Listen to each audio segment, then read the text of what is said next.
Birunji, and Thaddeus, please help me bring on the virtual stage our keynote speaker for the morning. We may reduce on the time.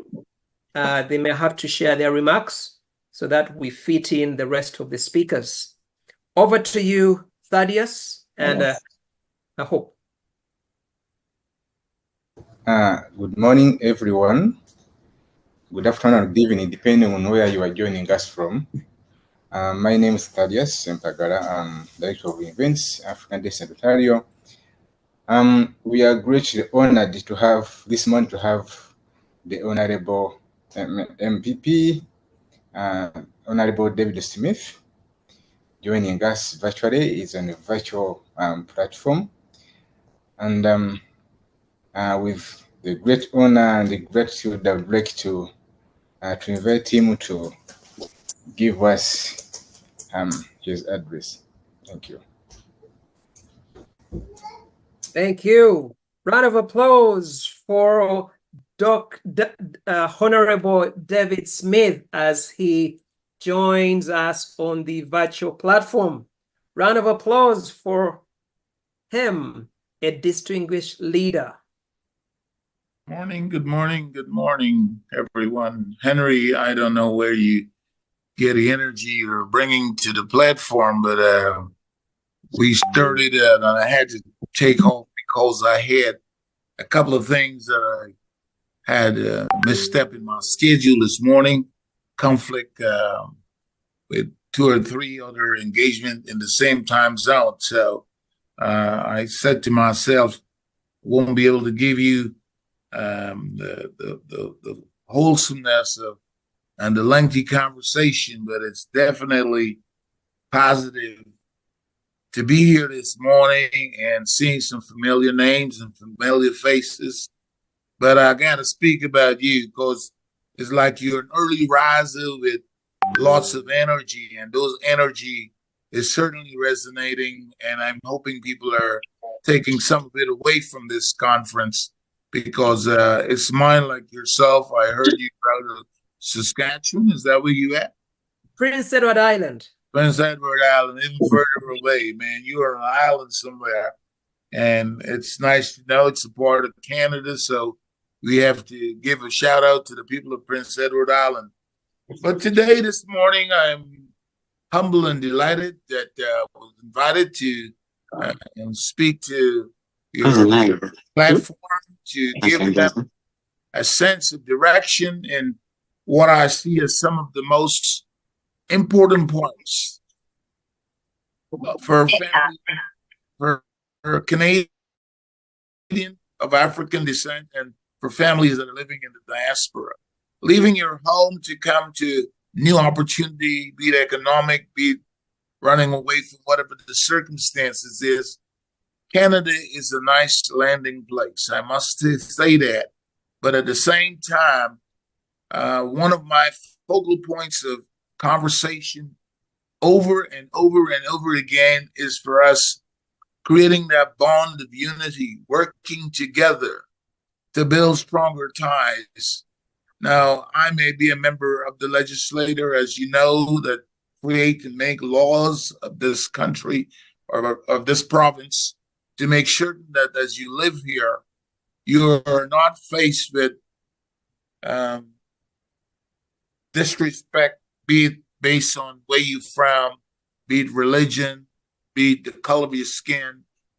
And in the workplace, as you know, for many, many years, we are getting better at it because, as you can see, as we join and become elected members of the legislature, they're now having to face with not only white situation, but black situation. And I have to admit that our government, under the leadership of Premier Ford, has made quantum leaps in recognizing black communities each and every possible way. And I'm one of the drivers in that responsibility.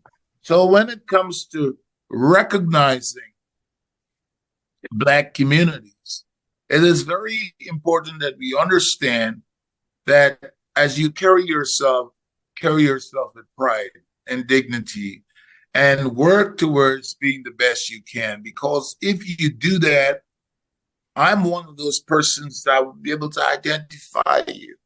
I want to thank all the community leaders that might be on this show here this morning or in this summit to keep doing the great work you're doing. Let us help our brothers and sisters in every possible way. If they're newcomers, let's see where we can start helping them in navigating the system, getting their health cards, fixing their resumes, working to prepare them. Let them go with some tidiness when they go for an interview. Even if you like to carry a beard, make certain it's nicely trimmed. Wear the right outfits, because those are some things in the preliminary. Let's say that first appearance better be a good appearance. And I got to speak about Henry again, because when I saw Henry this morning, he had a smile and have a very welcoming face. As a matter of fact, this is why I returned. I cut off a meeting because he was so vibrant and so exciting to talk about a summit. And I think, Henry, you need to put together a small little course that helps some of our brothers and sisters who believes that a small voice is a good voice. You got to be heard. When I can't hear you, I can't do anything. And for those, you must know David Smith, MPP David Smith. You have to volunteer. If you don't volunteer, I don't hire anybody if you don't volunteer. I don't care if you got a PhD. We all are academics, whatever, or whatever disciplines we're coming from. But you have to give back. So this is an organization. You have an organization, and we all can connect because we are in different places. And thanks to Zoom, we can sit down and have these dialogues. But when you go back with something, build a volunteer base, reach out, not only to Black people, the community you live in, work to serve, work to be a part of, be it a food bank, be it a seniors home, long-term care, be it you helping as an auxiliary police officer or something that you're giving back. Because when you do that, I see goodness in that. And as a result of that, I plea every day to people when I speak at many instances. I talk about how best we can provide volunteer services. In my capacity as a member representing the riding of Scarborough Center, I'm also a part of the Ministry of Labor, Labor, Immigration, Training, and Skills Development. In addition, I'm the chair of all government agencies in Ontario. For all the appointments that are going on, I'm responsible as the chair of that government agency. So when we talk about judges, Justice of the Peace, WSIB, Transportation, Police Services Board, Ontario Medical Association, you name the boards, Ontario Gaming Lottery, Transportation, Solicitor General Board, Land Tribunal, Rental Tribunal, all of those, I'm responsible for it. So it's not a guy from a pie in the sky. It's a guy that's right here. And if you got greatness, bring your greatness. Let's meet. Let's come to my office. My office is open every single day, Monday through Friday. And don't be shy. Don't say that, oh, well, I don't know what he can do for me. No, I ain't doing anything for anybody. You got to tell me what you need to do and how you need to get it done. And we can then provide you with the resources to allow you to get closer to your dreams and goals. The justice system is something that was terrible. It was a terrible place. The police would see you and you being Black or whatever, carding and all that stuff. We were able to change a lot of face to the justice system to make certain that it's more fair and it can be impartial, interfering with the justice system to please one group and hurt another. And I've gone through the jail system just to see how people are taken care of. Immigration Center, because I was the chair of the IRCC, deporting people, yes. accepting people here. Yes, I've done all these things. We don't just wear the banner behind us just like that. I come to with flying colors in many areas, but it's not about me today. It's about, we're talking here now about justice, and to make certain that you have proper representation as you go before the courts or you go before a tribunal, to make certain that the renting system, where systemic racism is still playing a very heavy part in many, many persons' mind who are decision makers. But as you find those things out, if you don't come to me, make certain you go to your local constituency, member of parliament, a member of provincial parliament, to ensure that you are bringing it and calling it out. You cannot sit still and have people pushing you down a trail that brings you to a place. I can remember I was a school board trustee for 12 years, and I had to remove a lot of superintendents. Yes, it's kind of strange that many other trustees didn't do it, and they're asking, Mr. Smith, how do you go about doing that? So, well, if you don't come to graduation, which is one of the highest point of a child's life, then you should be serving my community. So I've moved a lot of people, brought in a lot of people, and I've created diversity. I remember when I came in as a school board trustee, I had 4 superintendents, and they all were white. And I started to massage that, because when we are looking at a place like Toronto, where the white population no longer is the majority in the city, and we have all those people, the students that you go to school with. When I went to school, I can tell you, in the United States of America, because I went to private school, I can tell you that I was one in one class, my brother in the other class, and we only had 1 or 2 of us around. Today, when I look into schools, we got people of all walks of life in that school, and they didn't have fair representation. And I'm an equity guy. We're not going to get 6 white men there and no person from a background that the student understands. So I worked around and certain that people get themselves in. And even now, as a chair of all government agencies, I'm looking for different backgrounds. So when you walk into a place, you don't see a bunch of white guys or white women. This country is not designed that way. There's a lot of us around, well qualified, educated, grew up in the system, Canadian experience, but not getting the opportunity. And I change a lot of stuff like that. Let me tell you, and I do it without even blinking in it. I just want to make certain that when you go into the Ontario Gaming Lottery, when you go to see a justice of the peace, when you look on the bench of justice, you must be able to see different people to balance it out. Now, I can tell you, I'm an aviation guy. I'm a pilot also. And I have to let you know that I can't fly the plane going like that, right? I want to make certain I've got a level playing field that everyone can have an opportunity to get in and to share. When you get to these responsibilities, especially in the justice system, don't become married to the system where you are lean one way and not looking after the real cause. You going there to be impartial and to make certain that you represent the case before you in this particular case, and not say, oh, this guy is not him again. We have to look at how you can reform that person, how you can make recommendations. There's so many things in the justice system other than locking up our young Black brothers and sisters. There's a lot of social work, psychologists, therapy, training, education that you can recommend. And you sit on the bench and put people away instead of trying to correct them and let them be better contributors to systems.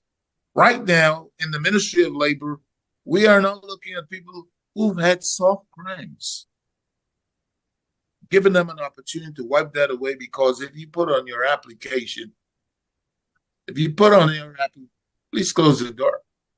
If If you put on the application that you have a criminal record, they wipe you up.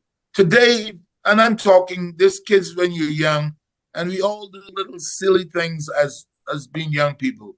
My mom used to stop me from flipping, cartwheeling. You're gonna break your neck. I played football. Why are you doing that? She stopped me from doing boxing and all that. So we all did a little crazy things in our lives. And as a result of that, a kid going to a store with friends, steal a little chocolate bar, and got a criminal record that don't allow them to get an opportunity. I've seen a woman, she was white in this case, crying because of her record now is clear. She has studied as an electrician, and now she got a job. She didn't even need the man who was in her life who was abusive and all that stuff because the record was clear. She was able to go and get the training that she needs to be the best person to look after her three children. And I'm saying I met brothers and sisters who've gone through the training. There's a one black young individual who was living in the Jane and Finch area. You probably from PI, but I'm sure you heard about Jane and Finch. And as a result of that, he was in all kinds of nonsense. He's now a trained carpenter. He's built a home for his mother. He's paying for his brother to go to school because he wasn't a school guy. But his brother's in university. I think he's in third year. And it's those things we have to do. So we have to unite and come together to make certain that we are taking care of not only your immediate family. When I look on the screen here and for the persons that have their images up, I'm seeing we all look alike.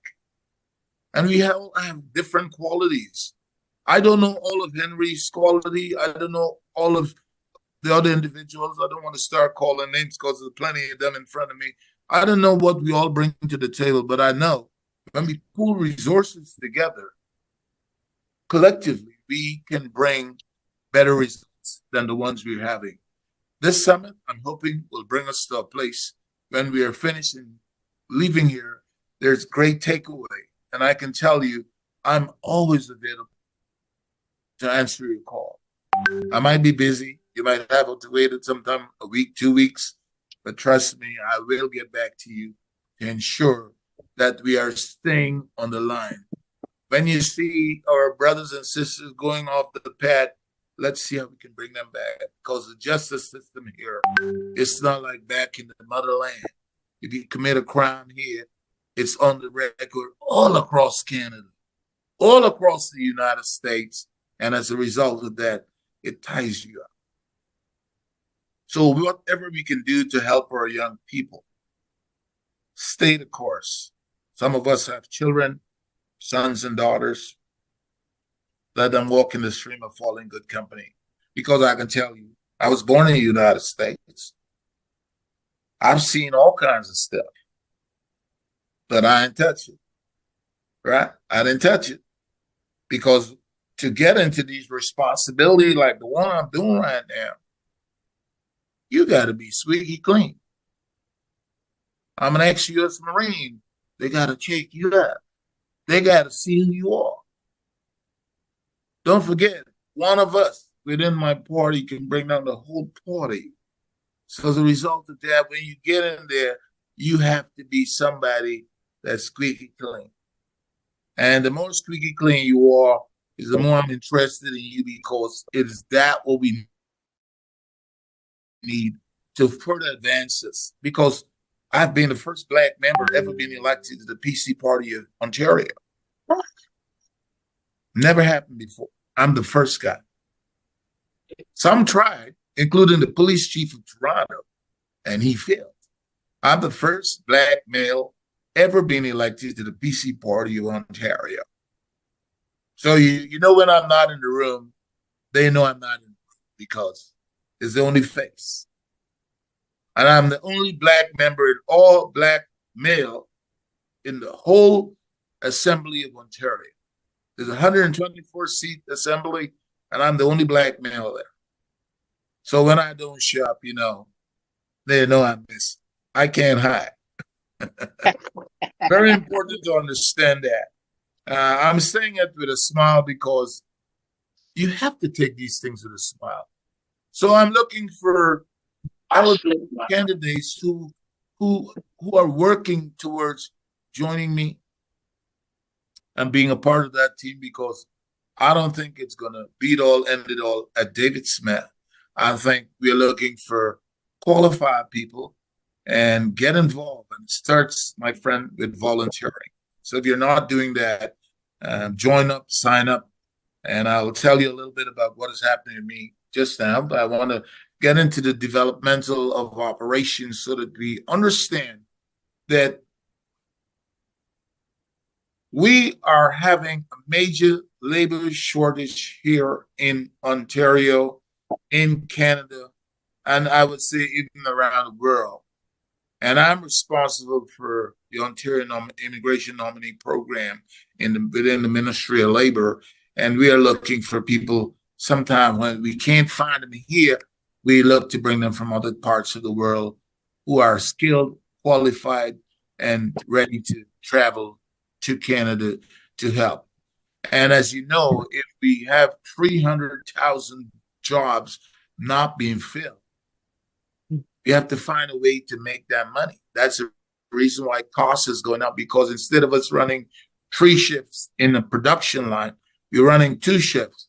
And if you don't have the supply to meet the demand, we create inflation because the price is going to go up. So instead of you buying 3 boxes, they make you only buy 2, so one can leave for someone else.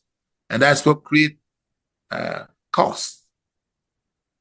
And as a result of that, if we get all the people working, first of all, the government receives more taxes and you get more produce. Some of the farmers can't get certain vegetables to market because the lack of drivers.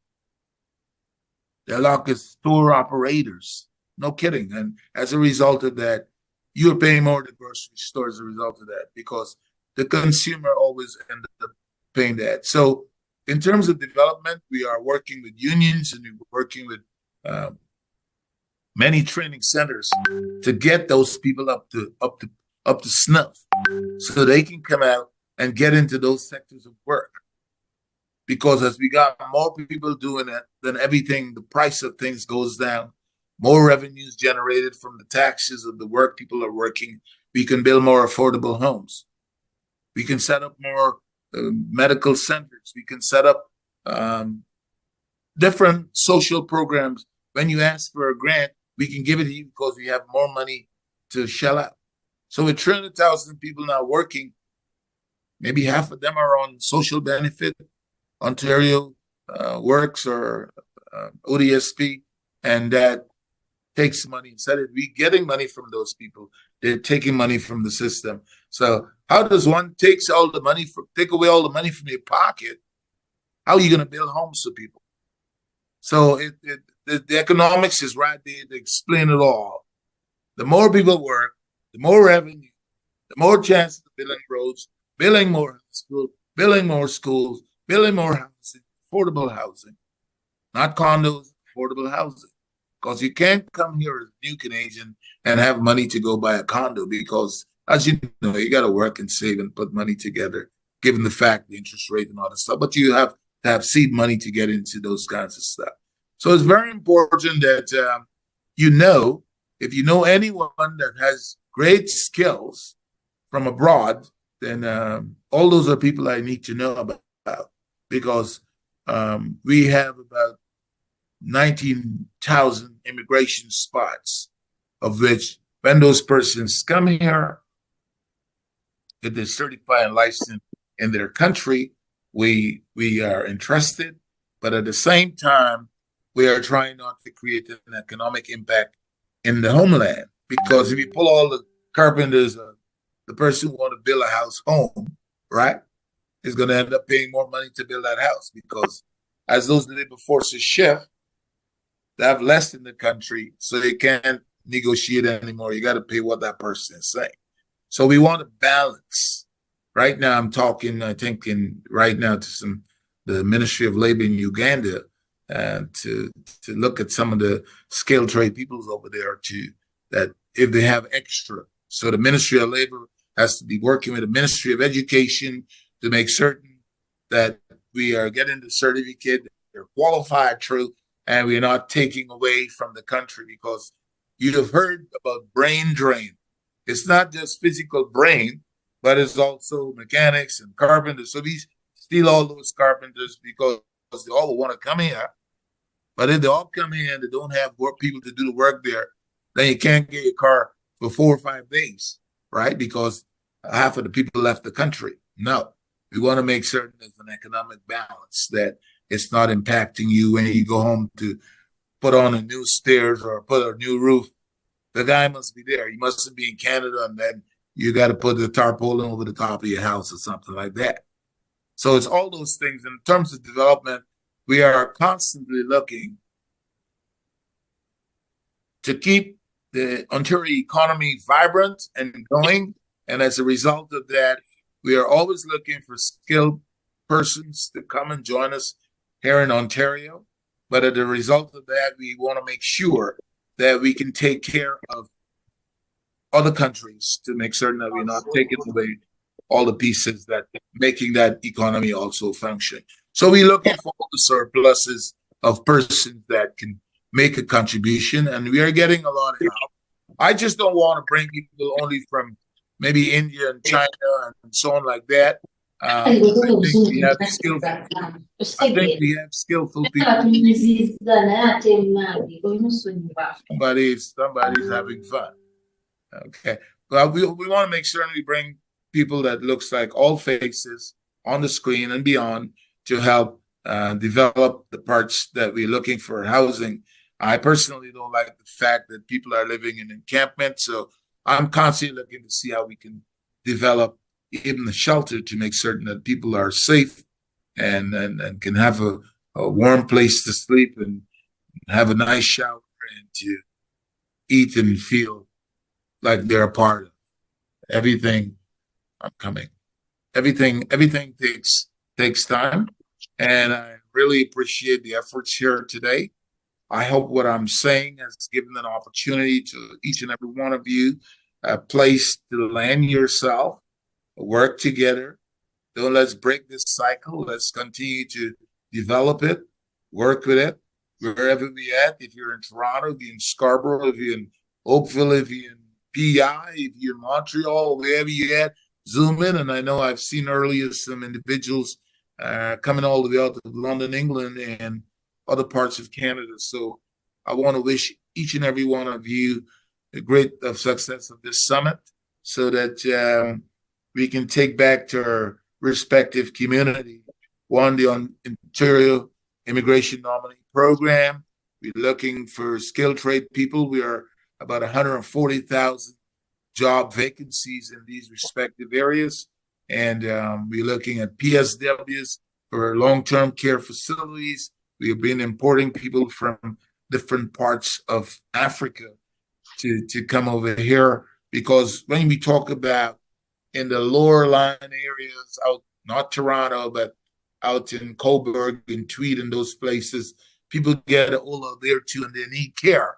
However, some Canadians don't want to go there. And so we are bringing in people through many medical services to deploy those people to those areas to give the care to those individuals. So I'll stop there for now. I'm going to be having an event coming up in Scarborough.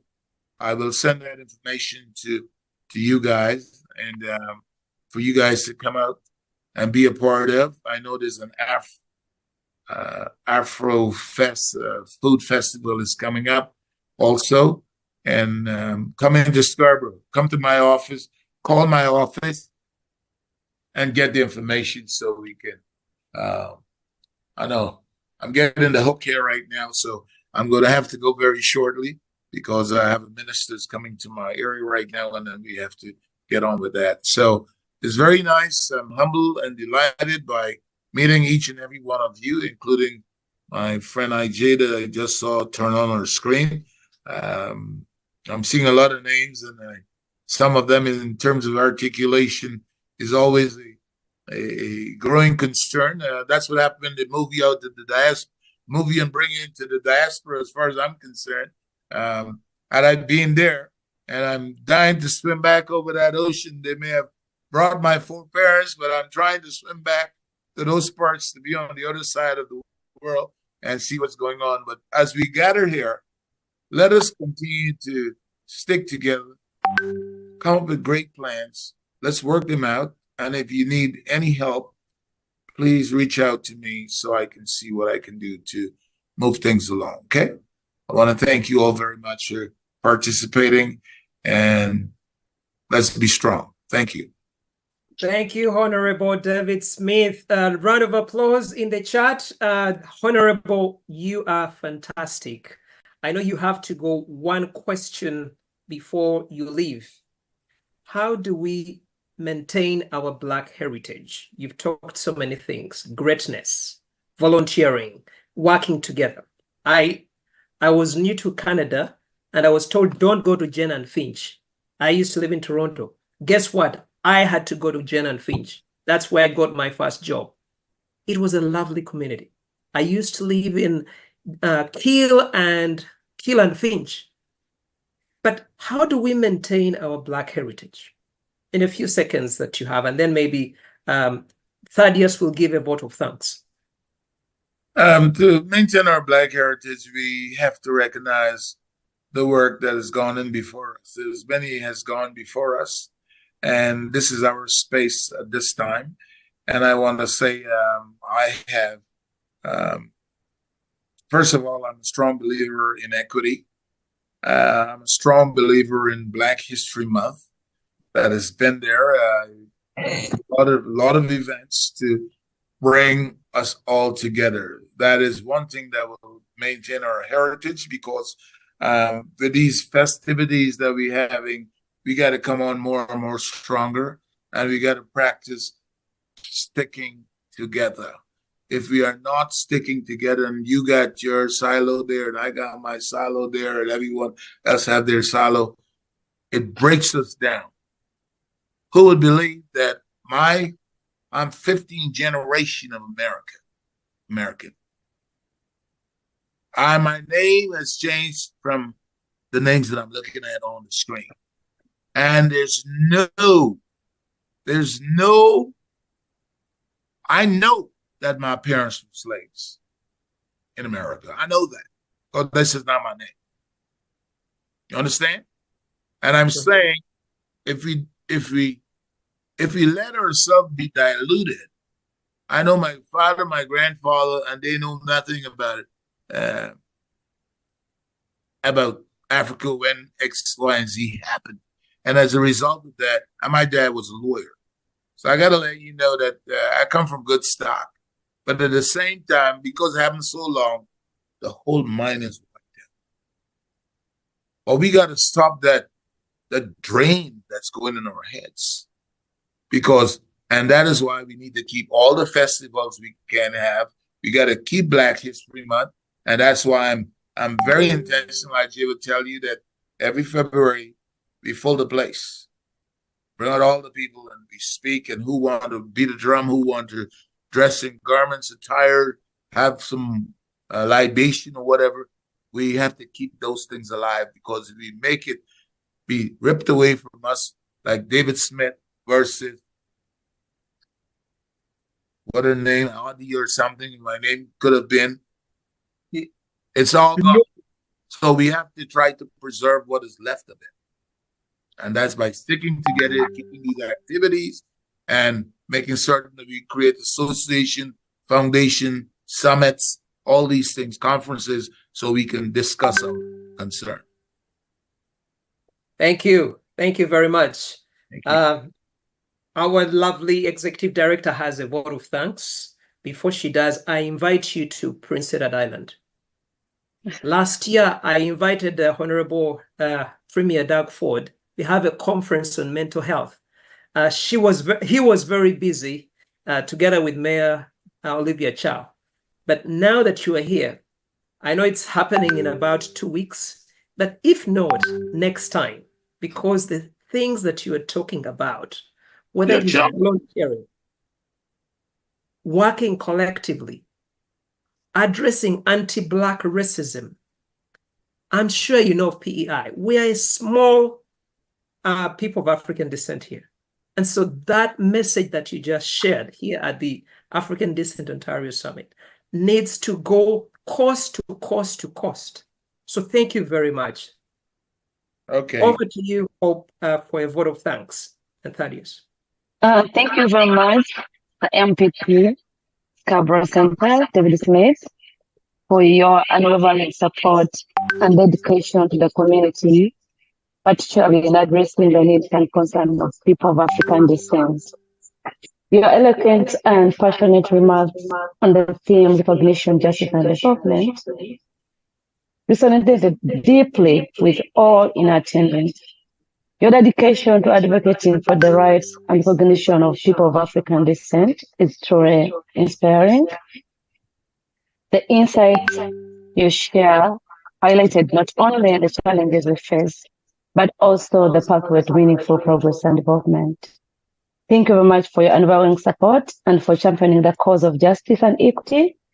I know we're going to have you tomorrow, and I would like to invite everyone on this platform at Toronto Pavilion. We'll be having the evening and dinner with the MPP3 at Toronto Pavilion starting from 6 p.m. It will be our honor to receive you there and have you and to dine with you, to have fun, and then party with you for whatever time we will be giving us. Thank you very much.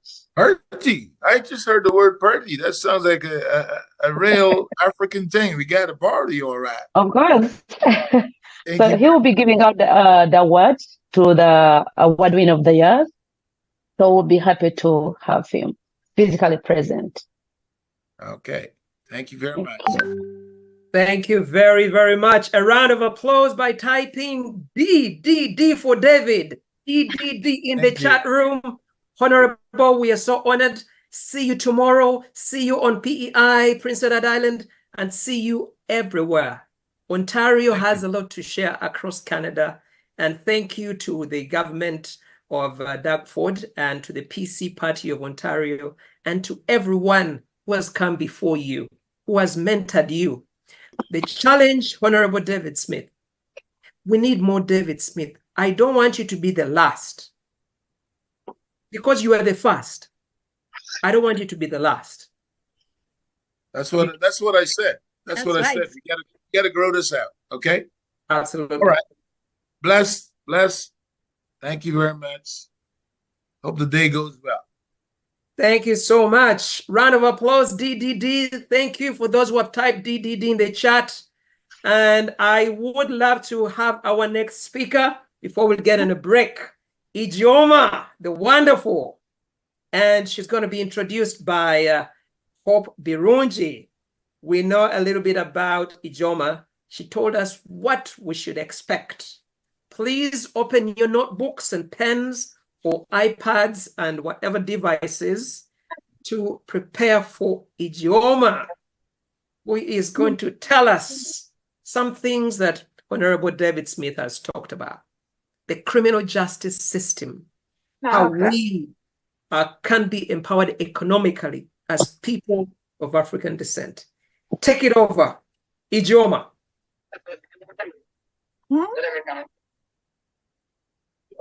Hello, good morning, everyone. Good morning, African descent.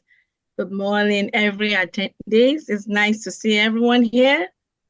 I'm so thrilled up to see the outcome of our attendees, and yes, I'm so happy to be here, and I'm so proud to be a Black woman, an African woman, and I would love to say something which will be one of the things to take home. He or she who is not courageous enough in life will not be able to take risk, and you will not be able to accomplish anything. If you're not courageous in life to take risk, you're not going to be able to accomplish anything in life. So you need to be courageous to embrace risk. And at the end of the day, you see that you get something accomplished positively. If it's going to be 50-50, it's something you can take with. But today I'll be talking about the topic that was given to me, basically harnessing the power of Black excellence for, the policy change and economic empowerment for Black African Canadian communities. We are like basically being a Black woman or being a Black man is to me is a good privilege for me to be a part of this, to the universe. We have potentials in us. We have capability of surviving anywhere we find ourselves. So I like to encourage every Black, in anywhere you find yourself, leave a footprint, a legacy that will make sure that when you leave, this is who you are. We've had a lot of founders over the time, like Martin Luther King. We have a lot of Black leaders who have been doing so well, even in the past and even now and in the future. Submissions, DPF. I'm dropping off DPFs. Excuse me? DPF. Yeah.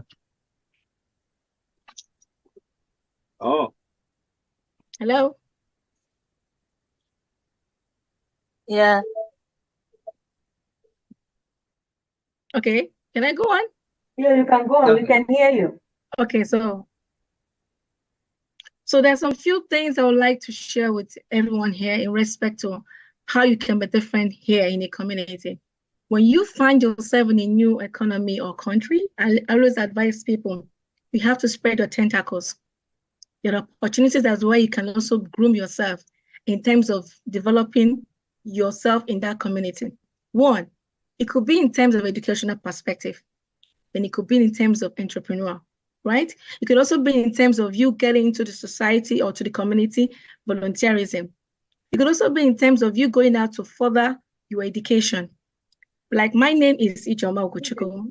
I came up with something called IJ Motivate. When I came into Canada, trying to settle down with my family was a huge gap for me. There are so many things that I couldn't phantom in how I can, streamline. How do I work here and how do I move here? But because of Ontario said it's yours to discover, you have to discover your strength. I am based in Ontario. I'm basically a Scarbarian. I'm proud Scarbarian. I love Scarborough and I live in Ontario. I've been here for like 5 to 6 years.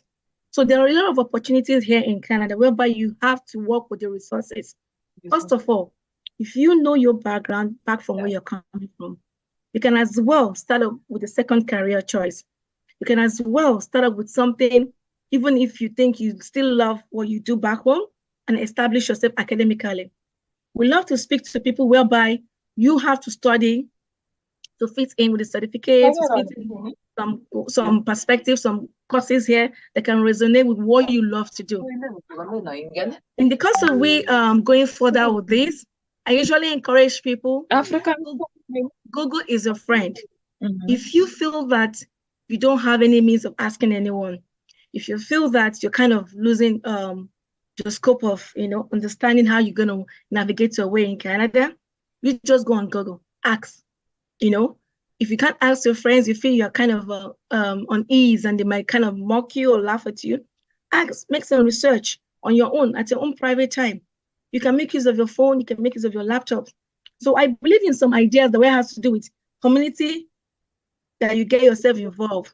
They will always stand by you. Like African Descent has been doing this very well for like 2 years. I see where a network of different Africans coming together, especially Blacks, coming together and work together, and we'll see how we can also survive in the economy. So right now, I'm going to also look at the economy. Presently, we know how the economic is like, based on like from what we heard from my MPP, Honorable David Smith. You have to diversify yourself in where you can fit in. You cannot keep giving yourself excuses of what if, why is it this, why is it that? We have a lot of opportunity where people can delve into. If you have your PR, for example, in Canada, and you choose to go further to study, we have a platform whereby the government will support you in educational, they call it like a grant and a loan. The eligibility is very simple. You need to say, okay, how do I get this opportunity? I can't pay for my school fees. I can't survive with this and that. The government is willing to support you in terms of second career path. You can go through that channel and decide to further your education. That is one in educational perspective. Then also the other aspect again is Black entrepreneurship skill. If you don't go out for events like this one, like this particular platform, how will you get information? If you Google on your phone or your laptop, this, that, you need to step out of your comfort zone. You need to go out and make some research. You need to, integrate with people. You need to kind of say, because that will give you a sense of belonging. When you go out, you see some skills and development on how you can empower yourself in terms of entrepreneur. Yes, we have a job 9 to 5. You want to have a side hustle. You want to have other sorts of income to also send back home. Our families are back home. They're waiting for you to send something, right? So how do you develop yourself in an economy where you find out that you can't get these resources just the way you get it back home? So that's where the issue of empowerment comes in. There are some strategic skills that the government of Canada, even in your province, even in your constituency, they create a platform where they give you free skills and development tutorial, skills and development lectures. You can go to the likes of YMCA, you can go to different kind of resources center, community center to get a clue of how do I navigate my way in. If you're good in tech, we have, like my company has some organizations that can also support and give you some hints on how to survive in this economy by going to technology world. We have some group of people who can also empower you, like the women platform, who are also entrepreneurs, who can also support you and equip you with resources and train you. They will also have the aspect of where you can take care of your children. You can decide to be a PSW and you're working 9 to 5, or you're also going to school. You don't have a place to keep your kids. So when you get to a particular environment, like I already said before, you have to find what suits whatever you want to do. You have to discover what is your strength and how can you navigate your weakness out of it and find a profound solution to survive. I usually tell my friends, like, if you don't ask questions, a closed mouth is a closed destiny. You can never you don't know the person next to you, what ideas or whatever concept or whoever he knows that can also help you. So we Black Africans, we have talents, we have energy, strong one.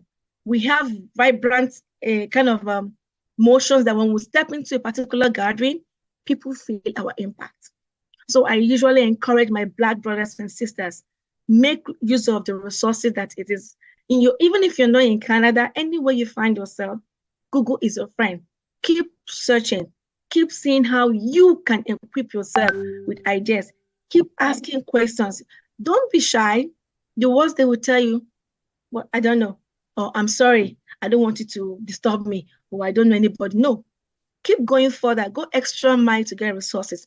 And I tell you, if we don't read, a lot of us in a day, we want to watch movies. You can't get the profound solution to your best breaking point if you keep watching movies all the time. You keep keeping yourself on social media. Social media is basically to add more value with the AI, the chat GPT. Yes, but are you developing yourself through that process? Are you adding value to yourself, to your community, to your family? So if you say a Black woman, like I told a woman who said she loves agriculture, in Canada, for example, they have a means of supporting entrepreneurs to go through that platform of agricultural perspective. You could be good in fashion, you could be good in sports. It still goes back to the vicious circle of what exactly are you good at? How can you tap into these resources? It's not everything that you need to do with money. There could be some, yes, and the government is willing to adopt a systematic platform where you can navigate your way and embrace yourself and get equipped with knowledge. Like this is a very good platform that I tell people you need to join into Zoom meetings. When COVID came in 2019, COVID came like a breaking barrier for a lot of us, if we don't know. It gave us a platform whereby you have to say, okay, if this whole world, nobody is moving, how do you earn income? People were making millions. People were making bastard millions. I'm sorry for my language, but they were also surviving, paying their bills, sending them. What did they do? They discovered that they can learn from the technological aspect of life. You can also do meetings on Zoom and you get results. But now COVID is over. What exactly are you doing? There's TTC bus, there's local cab, There are a lot of opportunities. So I advise people, we as Black, we can create opportunity and even change. I know there's a lot of changes in the economic factor. We can still find our way to survive in any way we find ourselves. And if I want to go further again, the communities are very, very equipped with informations. Go to anyone close to you. If you are in Nigeria, if you are in Canada, if you are in America, go to places that are close to you. You can as well ask questions and tell the community. You can even volunteer. Volunteerism is a very good platform in Canada that I know for sure. When you volunteer in Canada, you get to get acquainted with a lot of information. You get to get recognized by your counselor, by your MPP, by your MP. You get to get information. And at the same time, you get to be equipped educationally wise. Do you understand? So when people talk about you, oh, IJ, you live in Scarborough. Oh, what do they do? How did they do this? I tell them, look, you can only see me when I post on live. I do a lot of live session about events. I promote a lot of businesses. I love to promote entrepreneurs. I love to promote single parents. I love to promote single moms. I love to promote single guys which maybe their family is not here and they're back home. And there's this kind of feeling lonely, this kind of feeling out of place, this kind of you feeling, oh, did I do the right thing to come over here? Am I sure I'm in the right place? Oh God, this person posted something. Oh God, why me? Or why did I take this? No, you are actually at the right place. The bottom line is, what is your impact? What exactly are you adding to the table? What exactly are you doing to get the community feel your impact? Are you developing yourself? Do you just sit down at home and wait for a phone call and wait for money to come to your account or wait for someone to bring food at your doorstep? No, you need to go out of your comfort zone and get acquainted with information, with resources, build your character. When I mean build your character, it could be your mental health, whereby you learn from people, you network, okay? You mingle, diversity, you get included with every other person. But I usually tell people, when you want to leave a particular place, for every place, make sure you leave your footprint there.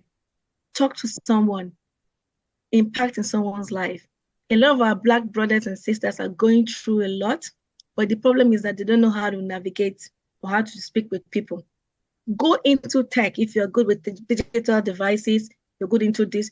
Go into fashion. If you know you can set up a nice flower base or clothing with fabrics. Our African fabrics are amazing. It's all about you developing yourself. It's all about you getting what do they call it? Getting acquainted with what you can use with your hands and with your brain. Do you understand me? So we Blacks, African, we are the best, if you ask me. We are full of 100% energy.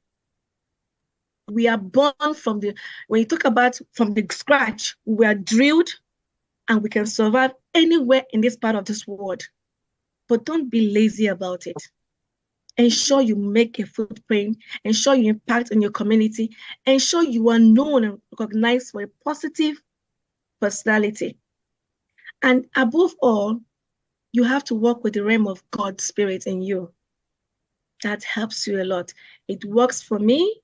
I don't know, it could work for I have a God I believe in, and I usually tell people you need to have what I call it, like a policy that works, or like a code that works with you, affirmations that work with you, your self-awareness, self-worth. Bring yourself back to the basic whereby you won't feel you are living out of place. And I usually tell people you have to be transparent and accountability. Transparency and accountability. If you are in an economy like Canadian system and you're not transparent enough, people can't vouch for you. People can't give a record about who you are, what you can do. Do you want people to say when you left, oh, this person, Mr. A, is like this. Don't ever do business with this person. No. This person is not straightforward. Don't ever trust him with your funding or ideas or concept.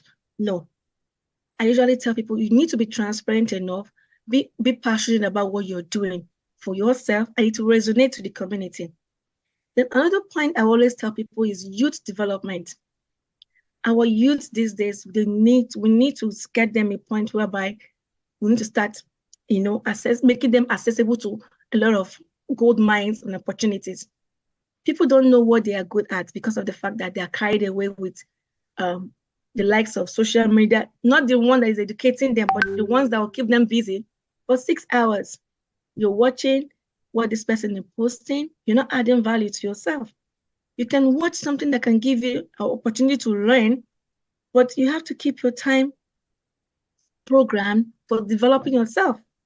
I usually tell people when you spend so much time on the screen, when it's not productively giving you a result that will maybe like foster, grow you up, or even encourage you to be a better person in the community, you're actually whiling away time. So every man, every Black woman, every Black man, try to know your self-worth, your self-value, yourself. Also create self-care too. Every Black woman, even if we don't use anything on our skin or whatever, we have natural, beauty in us. We're so proud, we're so blessed, we're so recognized as proud Black women and men that anywhere you move, the light is shining on you. So I don't know if there's any other thing I could add or subtract, and ask maybe questions you want me to, I'm open to that. Thank you. Thank you very, very much. Idioma, oh my goodness. Let's give her a round of applause. Virtually, please type some love sign. Type 111 in the chat. We got to be hungry. We got to read. We got to volunteer. We have to utilize social media productively. Oh my goodness. I would love you to continue on and on and on, but we're short of time. And I want to invite anyone who has a question or comment to type in the chat room. If you're showing your support with 111, also type a question or comment. We are live at the 2024 African Descent Ontario Summit.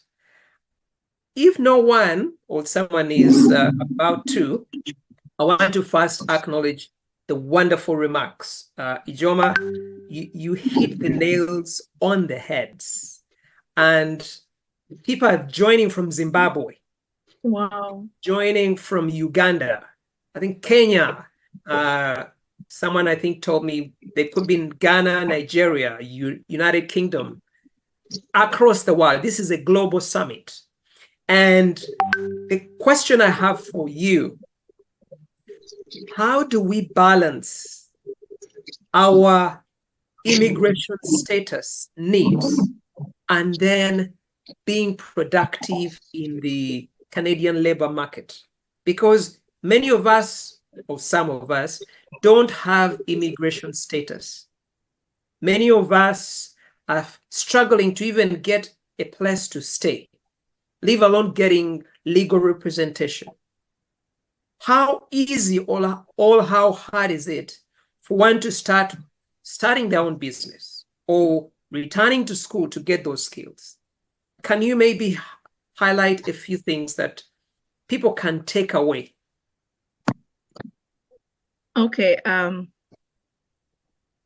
you hear me? Yes, we can. Okay. Basically, when you find yourself in a new environment, like I rightly said in my previous presentation or when I was presenting, you need to discover, first of all, what is your strength? I said that before. So now, coming in as a new immigrant in Canada, let's use Canada as a case study. There's a way you can balance yourself where you can also work as a student. All I need to tell you is just planning. When you fail to plan, you plan to fail. You have to streamline your planning structure. You have to balance it. I'm a single parent with 3 kids.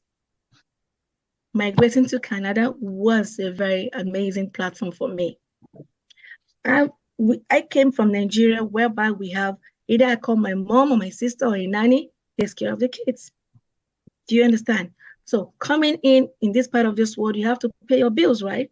Even if when the support comes from the government. But in as much as you have 3 kids, there's a lot of things you have to take care of. All you need to do is plan from the beginning. Wake up in the morning, work with your affirmations. Always be a positive oriented person. Look at the labor market. Look at what is happening with the immigration laws. First of all, think of how you settle down. The only way you can be very settled is if when you have your papers in order, clean and clear, you don't have any problem. That will give you a peace of mind.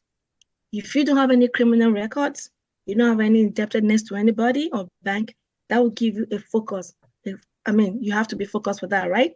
That will make you have a way of planning yourself. But when you get to a particular country like this, you need to plan.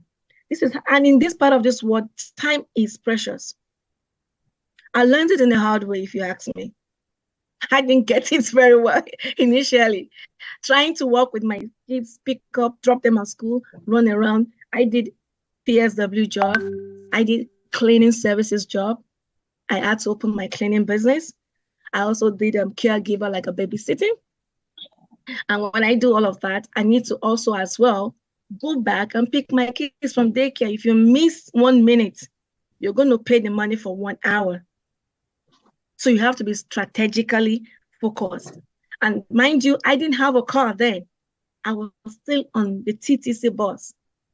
So as I'm leaving Mr. A's house to get to my kids' daycare, I'm running like trying to meet up. So that is how I was able to plan myself.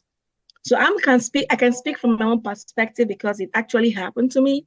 He actually taught me a lot of lessons.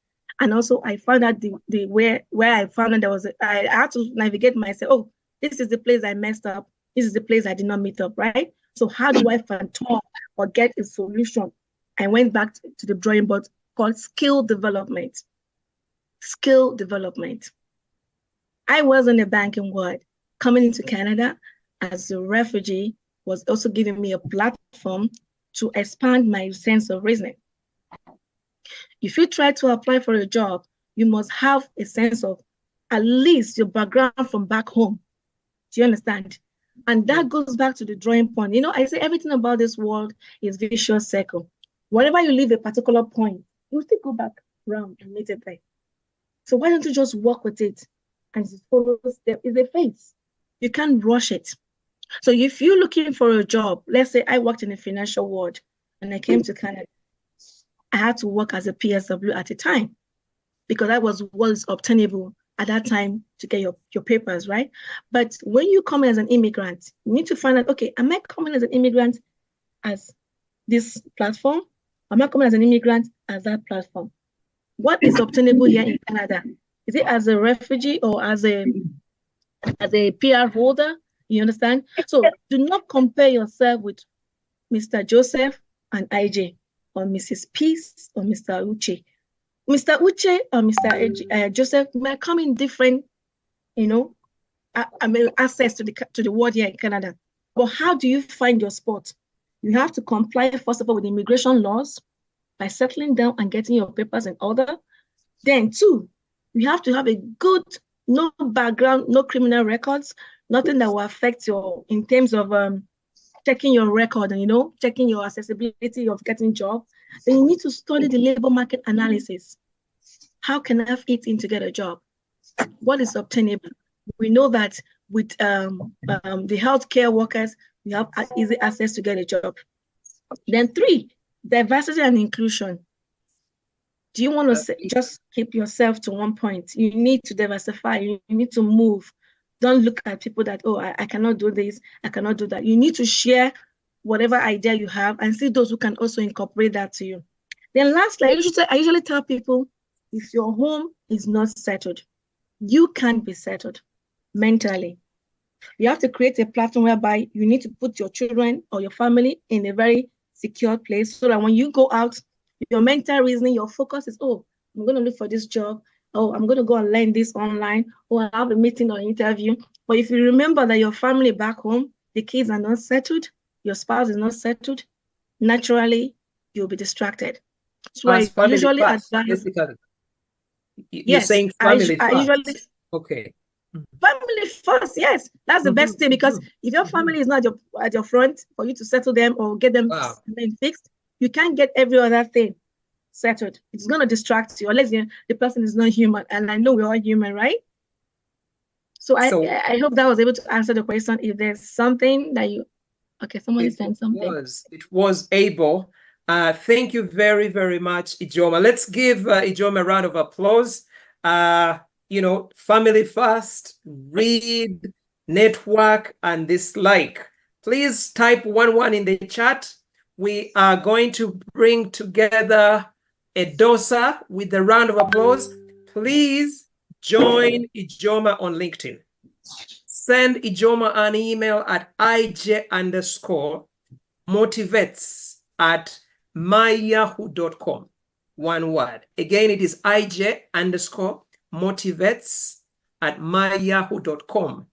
Please, and she's going to stay around for some questions as we get to Edosa all the way from Manchester, United Kingdom.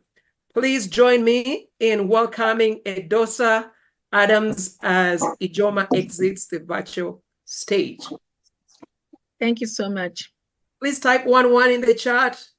I don't see those ones. Keep them coming. Yes, so, thank you. Sorry, before I leave. Edosa, welcome. Thank you so much, Mr. Henry. And my name is Edosa Adams Idode. And I'm so happy to be in this platform to share ideas with us as we embark on a very important and significant history, which is dismantling systematic racism. I also want to thank the organizers of this event. Of course, African Descent Summit. This is an important piece of our history. I also want to thank Mrs. Mercy Osai of Women of Dignity. They're doing fantastic work in the community as well. I want to also resonate with what MPP Smith said, which is that we cannot work in silos. And I think that is a beautiful epithet to start this conversation, dismantling systematic racism and change and justice for the Black, African, Canadian communities. Well done, African Descent Summit organizers, because I know this is a huge event to put together, and I'm truly very happy to be here today. There's some noise in the background. There's some noise in the background. I think somebody's speaking. Could you mute yourself? Mute yourself, please. We have a presentation going on. Thank you very kindly. much. Can you just do thumbs up if you hear me very clearly? Yes, we do. Thank you. So the MC introduced me as Edosa Adams Idode. I'm so proud to be Nigerian by descent, and also proud to be Canadian. And I wanted to quickly tell you a brief of what I do for a living. I do practice law, specifically specialize in domestic violence, family law, child protection, and immigration. But my work on social justice and my work within the judicial system includes acting as a presiding officer for Kitchener, London, Ontario, St. Catharines, and Toronto, where I act as a dispute resolution officer for the Ministry of Attorney General's office. But I think that's very critical in our voices as we speak from African descent is representation, because representation really matters. But let's dig into why I'm here today, which is to give you a reflection of dismantling systematic racism. And for me, I like to go into the terminology that we often hear. Systematic racism, obviously, we know it refers to organizational, cultural policies, directives, and practices or procedures that exclude, displace, or marginalize some racialized groups. This act of displacing or excluding these groups creates unfair bias and access. In my role as a judicial officer, access to justice is very critical for me, and in my experience as a lawyer and working within the community, My advocacy is to empower through education. And I'm going to talk about how we can really dismantle some of these isms that we have come to realize as adults living in the diaspora. We all know that racism or systematic racism has an impact in our daily lives. But I wanna add to the fact that I believe that the barriers are being broken every day. I truly believe that. Some may disagree because the dial is very slow. I completely agree the dial is slow, but the systems in place are being broken every day because if everyone, and I say that because we're all here today talking about it. I say that because there's awareness. I say that because there's growth. The African descent Ontario is making changes to break systems that create barriers for us in terms of policies and procedures. But let's dig into what is really anti-Black racism.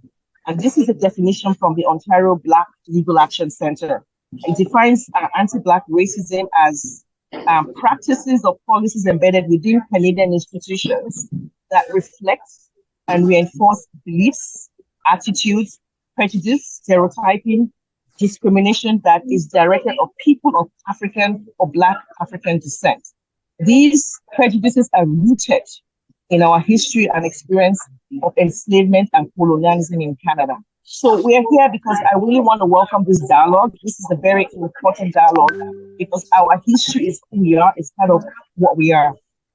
Before I address how we could, in my experience, dismantle systematic racism in education, because I do want to talk about some of the things that we can do to dismantle that in education that we are already doing from the African Caribbean perspective.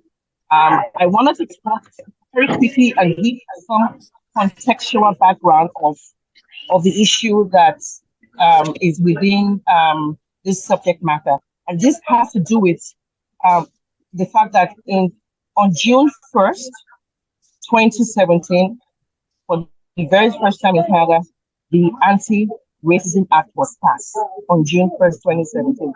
When you think about that date, it's sad in a way that Canada as a country of first and Canada as a country of unique diversity only passed an Anti-Racism Act very recently. 2017 is just recent. So we know that there's a lot of work to do. On December 14, 2017, the Anti-Black Racism Strategy was released. The Anti-Black Racism Strategy was released to reduce the disparity of Black Ontarians in child welfare, education, and justice. And this is just in 2017.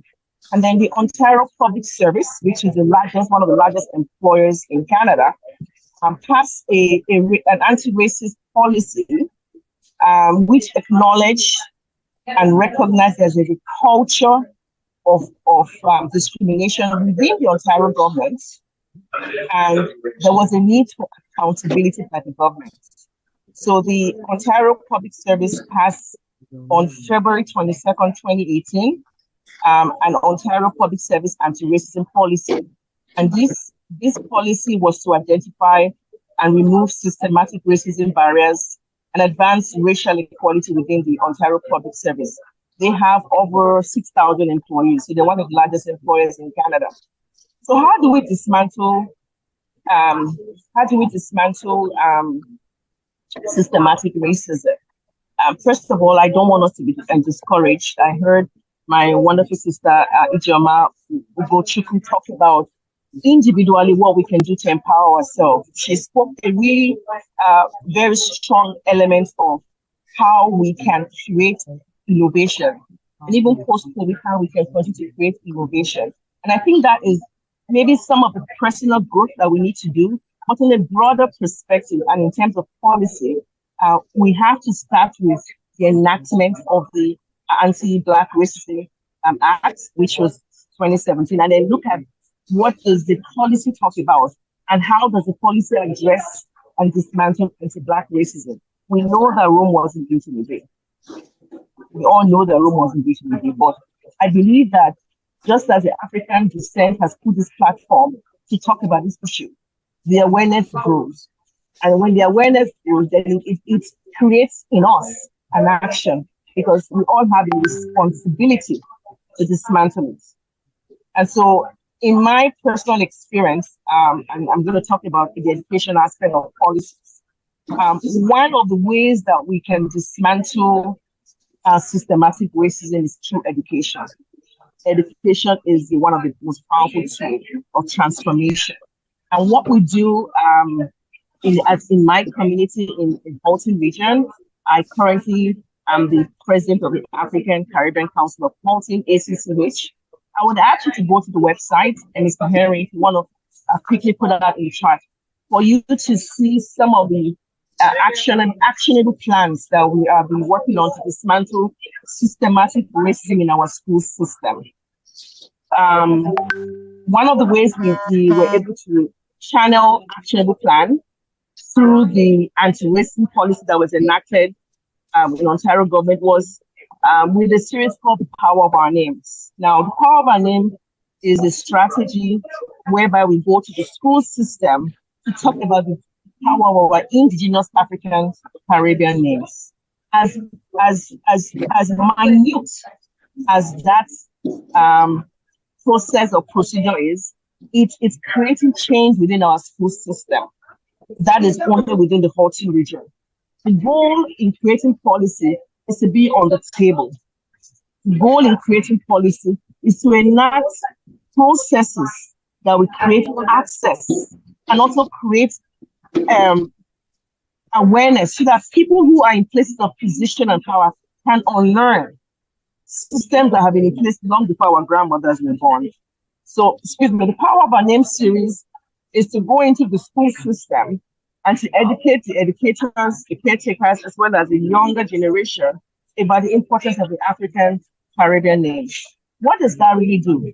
It creates a place of inclusion, it creates a place of safety, and it creates a place of acceptance. Before you can dismantle systematic racism, you have to really understand, how is racism applied in our everyday life?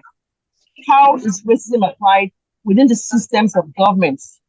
How is racism applied in terms of recruitment process, in terms of allocation of resources in our communities, and in terms of disbursement of funds within an organization? So one of the ways that we were able to channel our impact in the community of Halton region, and Halton is made out of, for those who do not know, Oakville region, Oakville City, Milton City, we have Halton Hills, and we have Burlington. So there's 4 major cities that are in Halton region. And through this educational series by the African Caribbean Council of Halton about the power of our name, that is one of the ways we're able to dismantle systematic racism with respect to our names, because our names are our heritage, they're our history, they're part of our identity, and we should be proud of our names. So we find that sometimes people change their names. Let's be real. People come here and change their names because they feel that their name will be a barrier to getting access to a job. And so what we should do, and what I want to propose to this summit today, is we should be passing a bill, a no-name bill in our Senate. We should be passing a no-name bill in the House of Commons, a no-name bill in our House of Representatives. That should be an act that should be passed, because one of the ways to eradicate the barriers that we face is our names. And erasing our names is like erasing a part of our history. So that is one of the ways I think we can advocate for our community as well. Anti-Black racism in our school system has been recognized for decades. In June 1992, there was a report by Mr. Stephen Lewis that discussed that there is in every school system racism that affects the courses that we take. And I'm so glad MPP Smith talked about ensuring that we have the Black History Month every single year, because that's something that creates more awareness. In the school system, we have minorities in teachers, Black teachers. That has changed slightly, but now I'm reflecting on within the province. The region of Halton Hills. I'm in Halton region, which is where I reside. So we still have minority teachers, even though the report came out in 1992 recognizing, it's called the Stephen Lewis report. If you can Google it, read it. It came out in 1992 talking about the barriers that we face in our school system. Well, in 2024, those barriers still exist, sadly to say that. So yes, I agree with whoever is in charge. We need a collective voice to achieve something. I definitely agree. But the collective voice is action. And the collective voice is the fact that we share the same history. We have very few role models, but there is a need for us to recognize that the little that we do makes a difference. The little that we do makes a difference in changing the systems in place. Changing policies is not one day, it doesn't take one day. Because when we're talking about dismantling systematic racism and policy change, you have to be on the table. You have to be on the table. You cannot make policy change from the outside. So what are we supposed to be doing?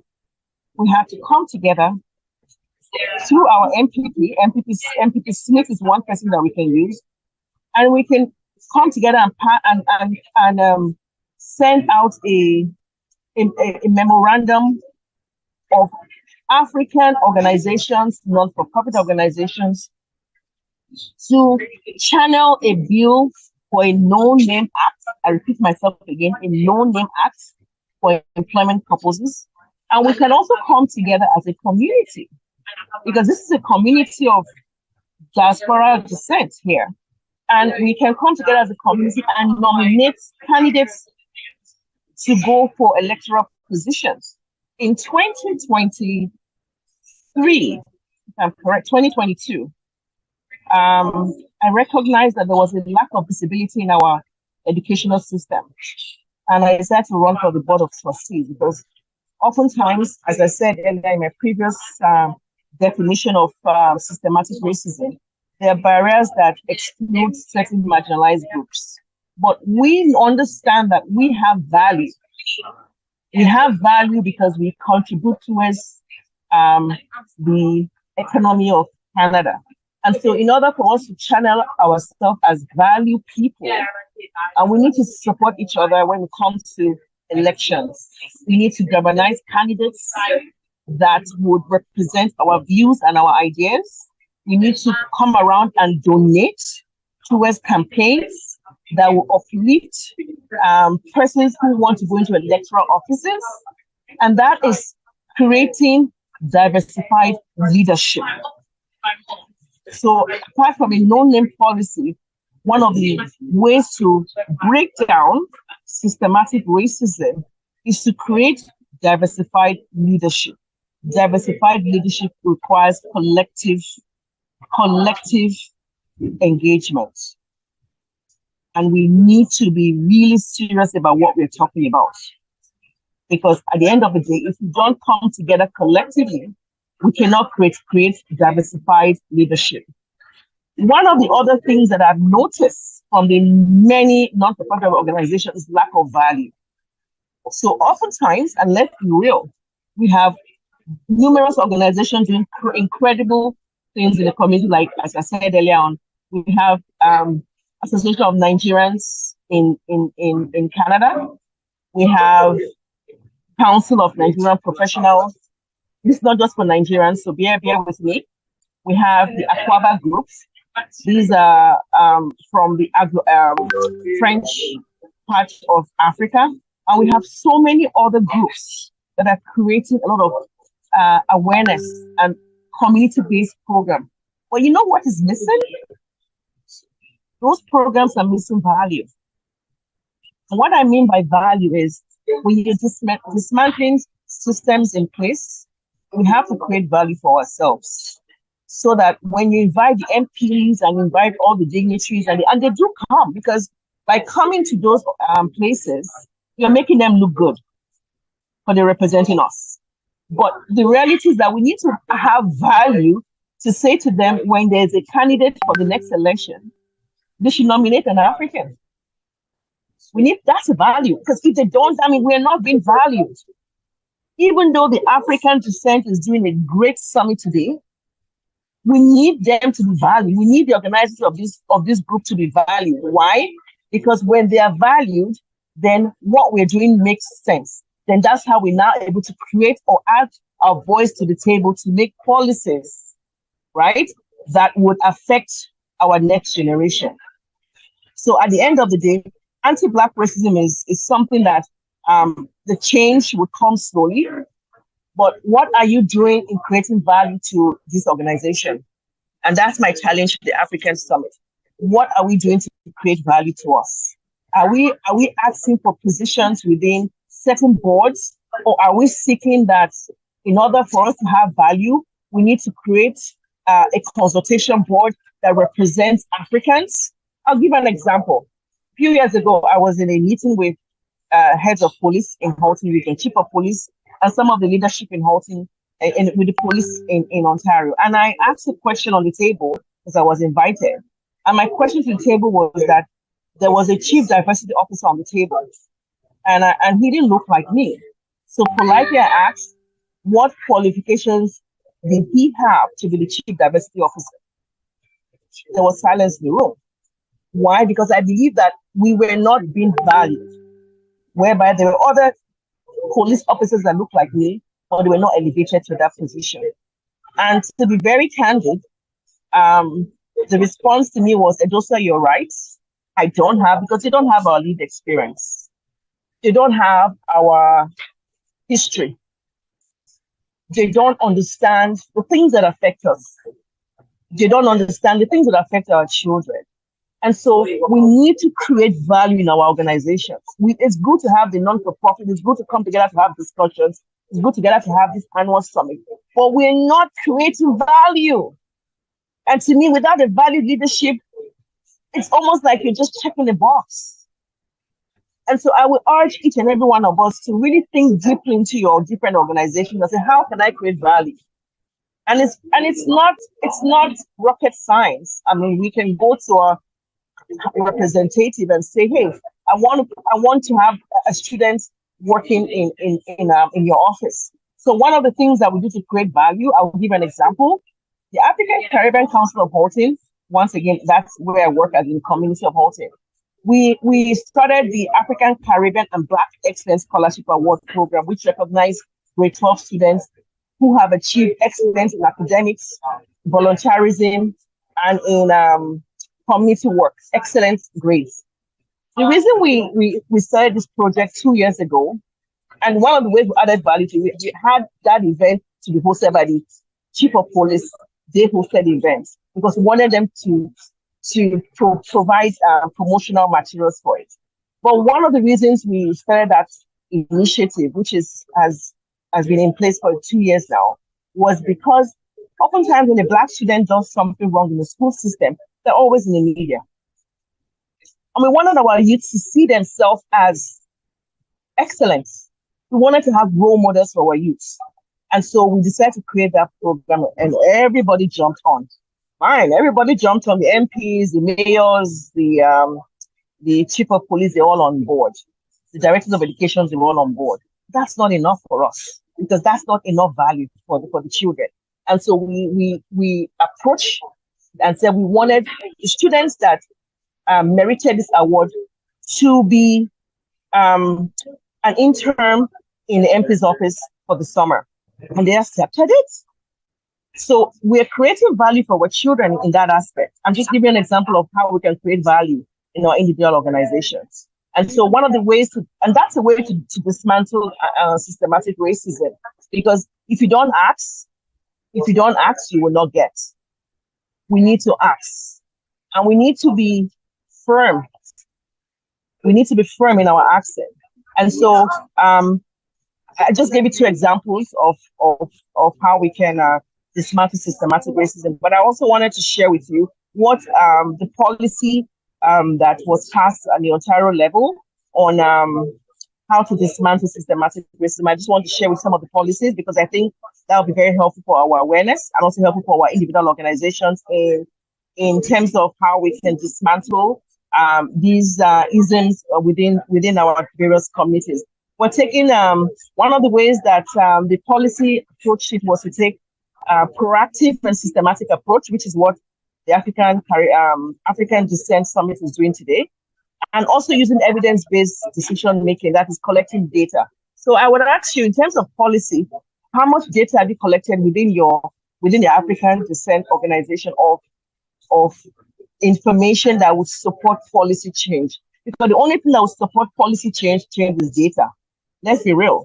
So we need evidence-based data to support policy change. We also need to ensure accountability of what we're doing by having transparent reporting.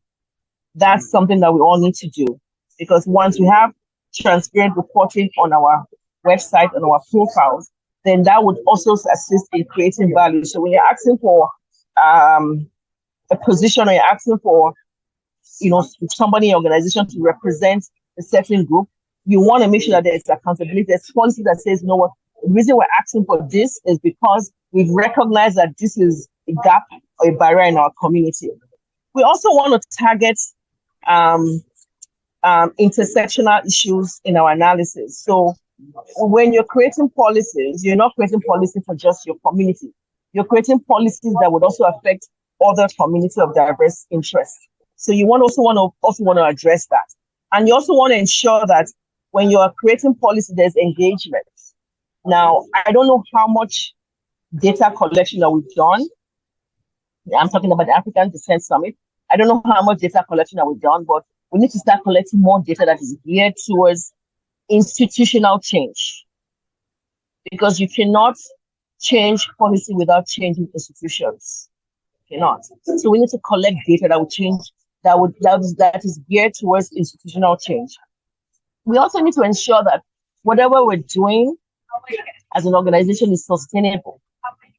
We have to ensure that whatever we're creating in terms of whether it's data, whether it's requesting for intersectional change in any demographic group, is this sustainable?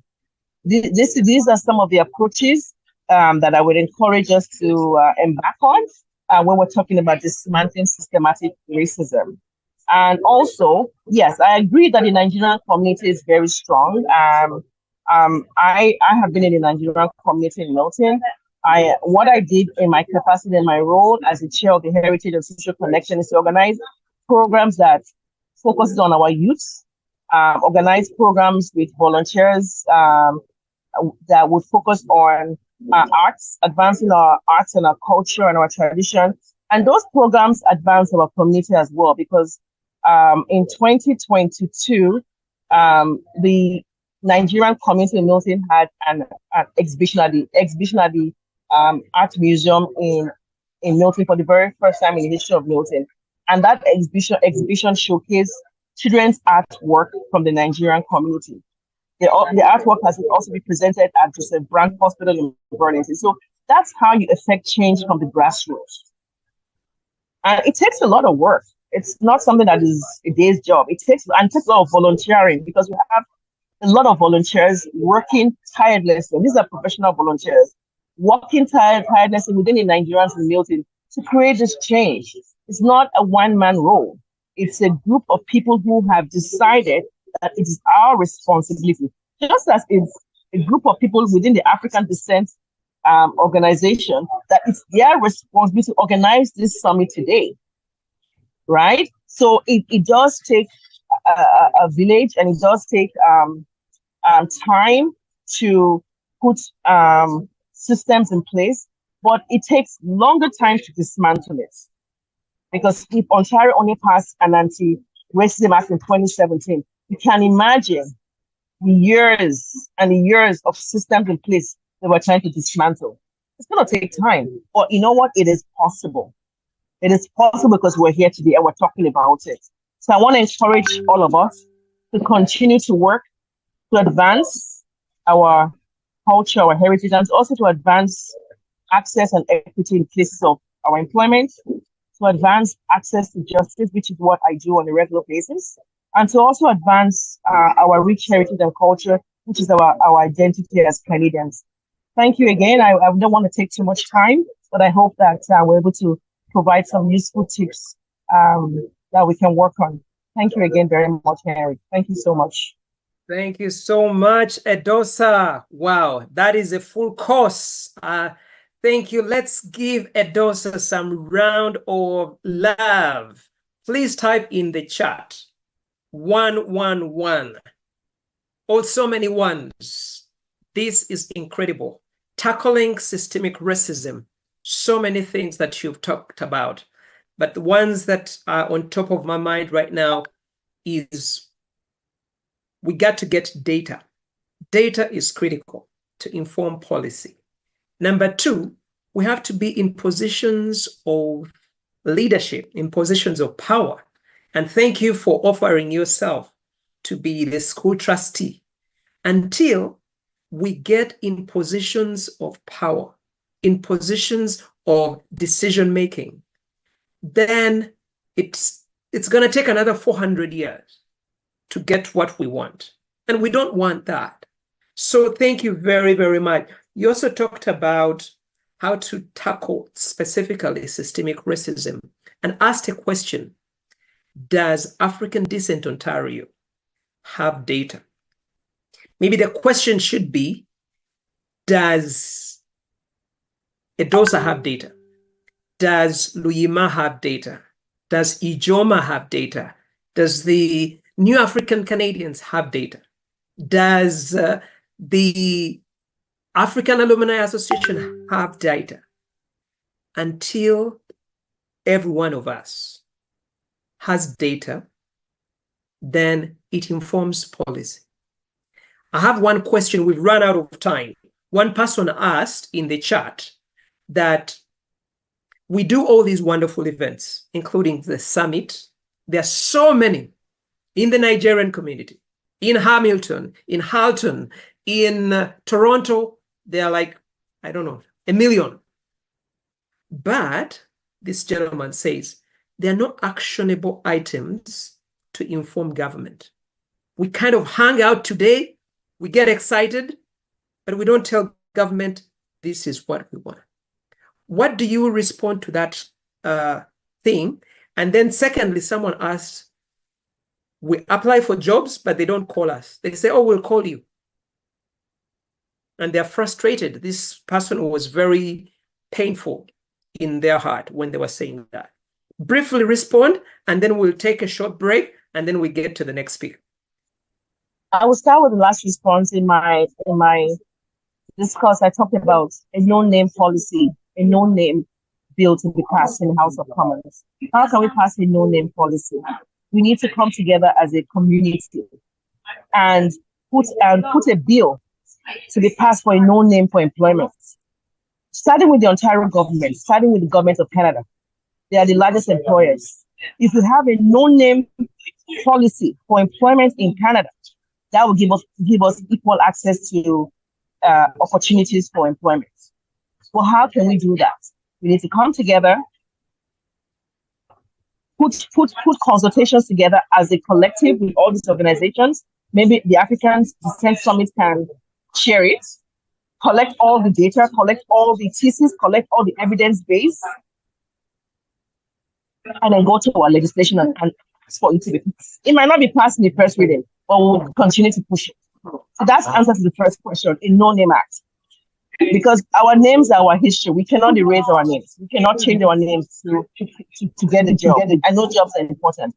The next question, that was asked is, we need to collect this data. Once again, without data, we cannot make any evidence change for policy. So policy making is about data collection, period.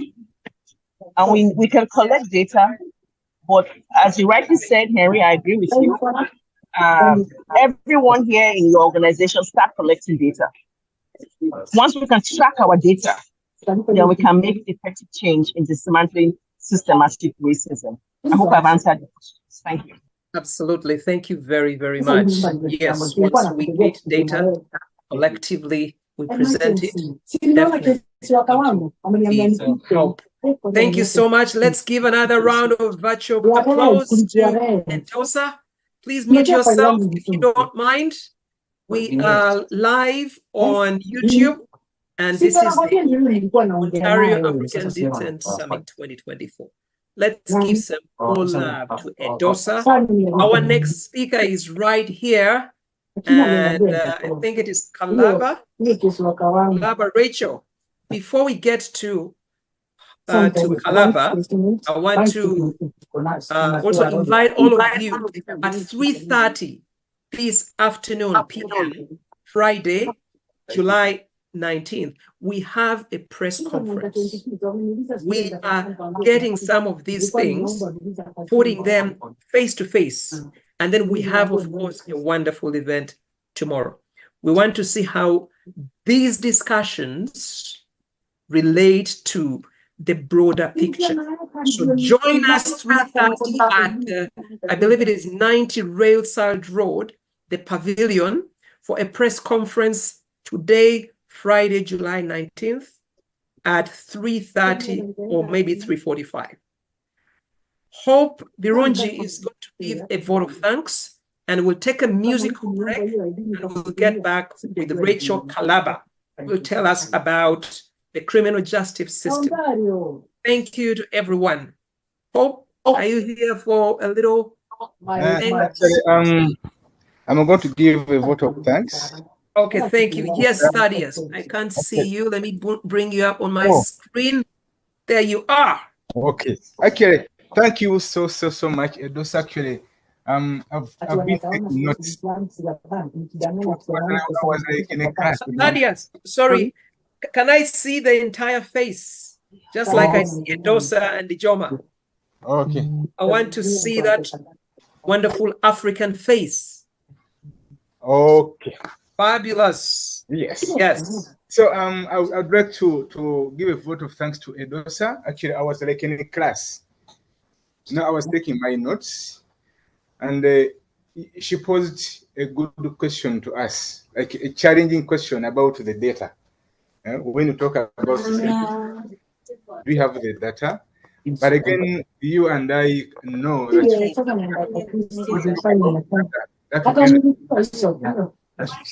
it means okay. We need to. Microsoft outage worldwide. Can somebody mute their phone, please? Noeline Nakafero, please mute. I've tried to mute you. Thank you. Okay. Yes, Thaddeus. Okay, I was saying like it was a question that challenges and our strategic plans. About data collection, it needs research and research like outside the goal. 25th, the birthday. And limited by plans.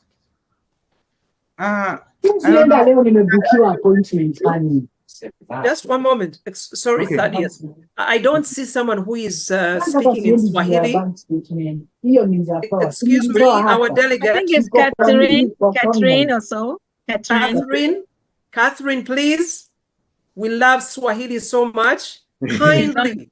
She's done it. Mute. Okay. Thank you.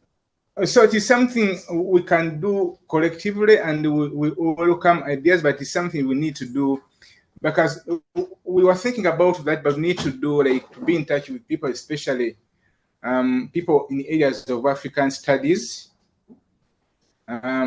various academic institutions. Good enough, we have somebody here, Rachel. She's good in that area.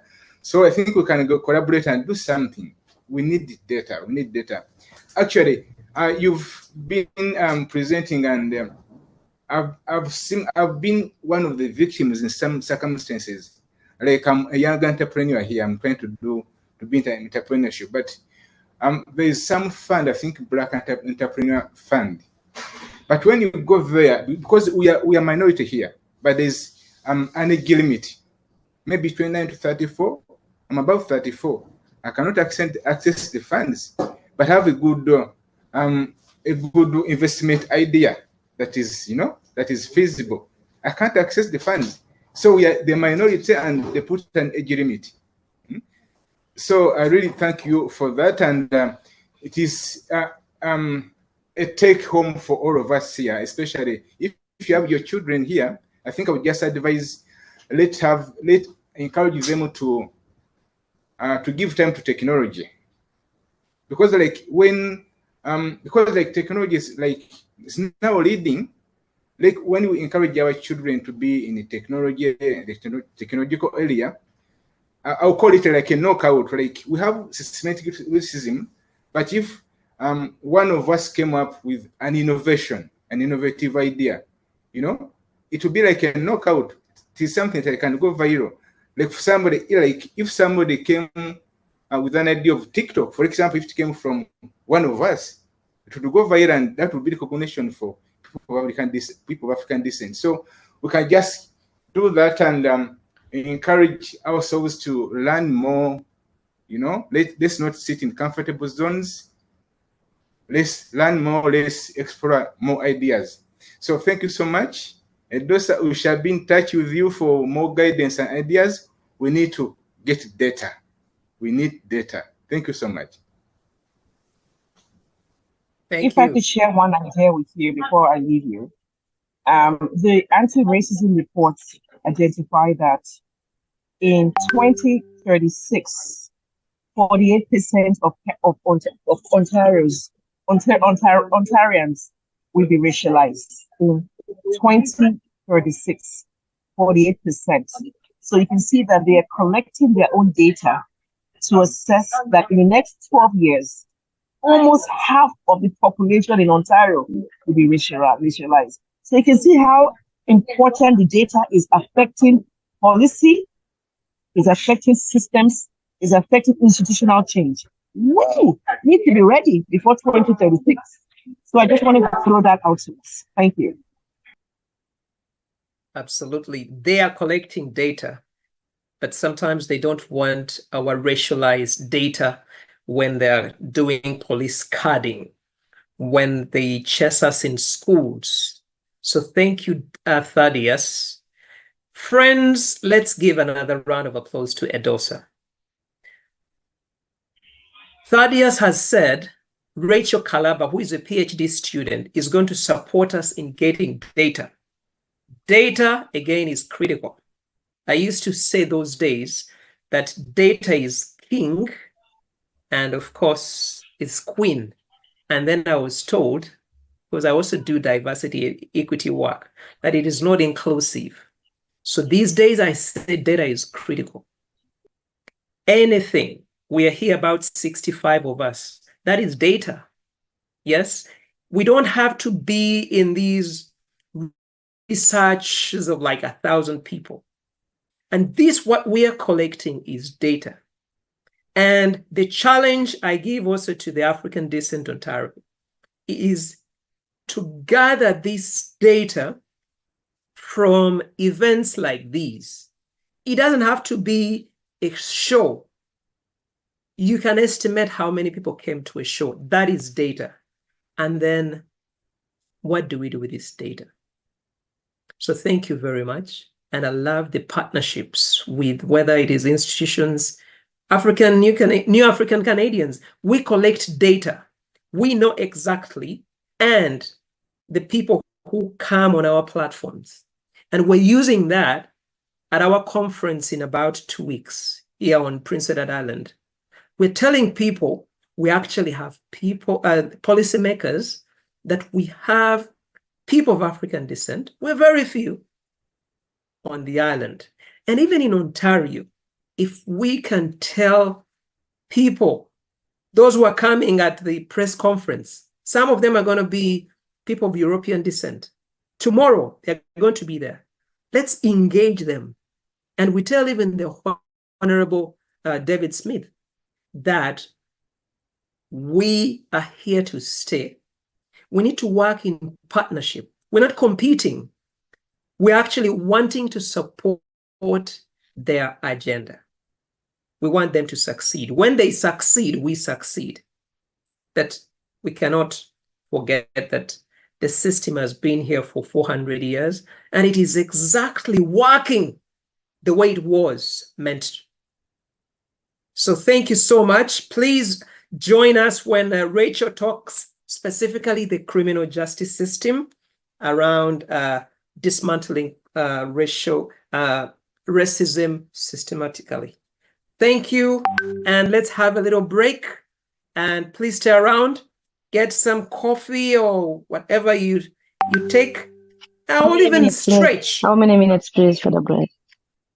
We're gonna have maybe 7 minutes because we took a little bit long on that. So 7 minutes beginning right now, and let's rejoin in a few minutes.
of X numbers of people in this and that, X numbers of that, because my current data is not only based on numbers of people that I'm interviewing, it's also in a format of oral traditions that currently exist in a particular field that I'm doing, and I'm going to defend it as a model of data that I used to collect in the field. So, Mr. Moderator, that is my comment on data. Wow.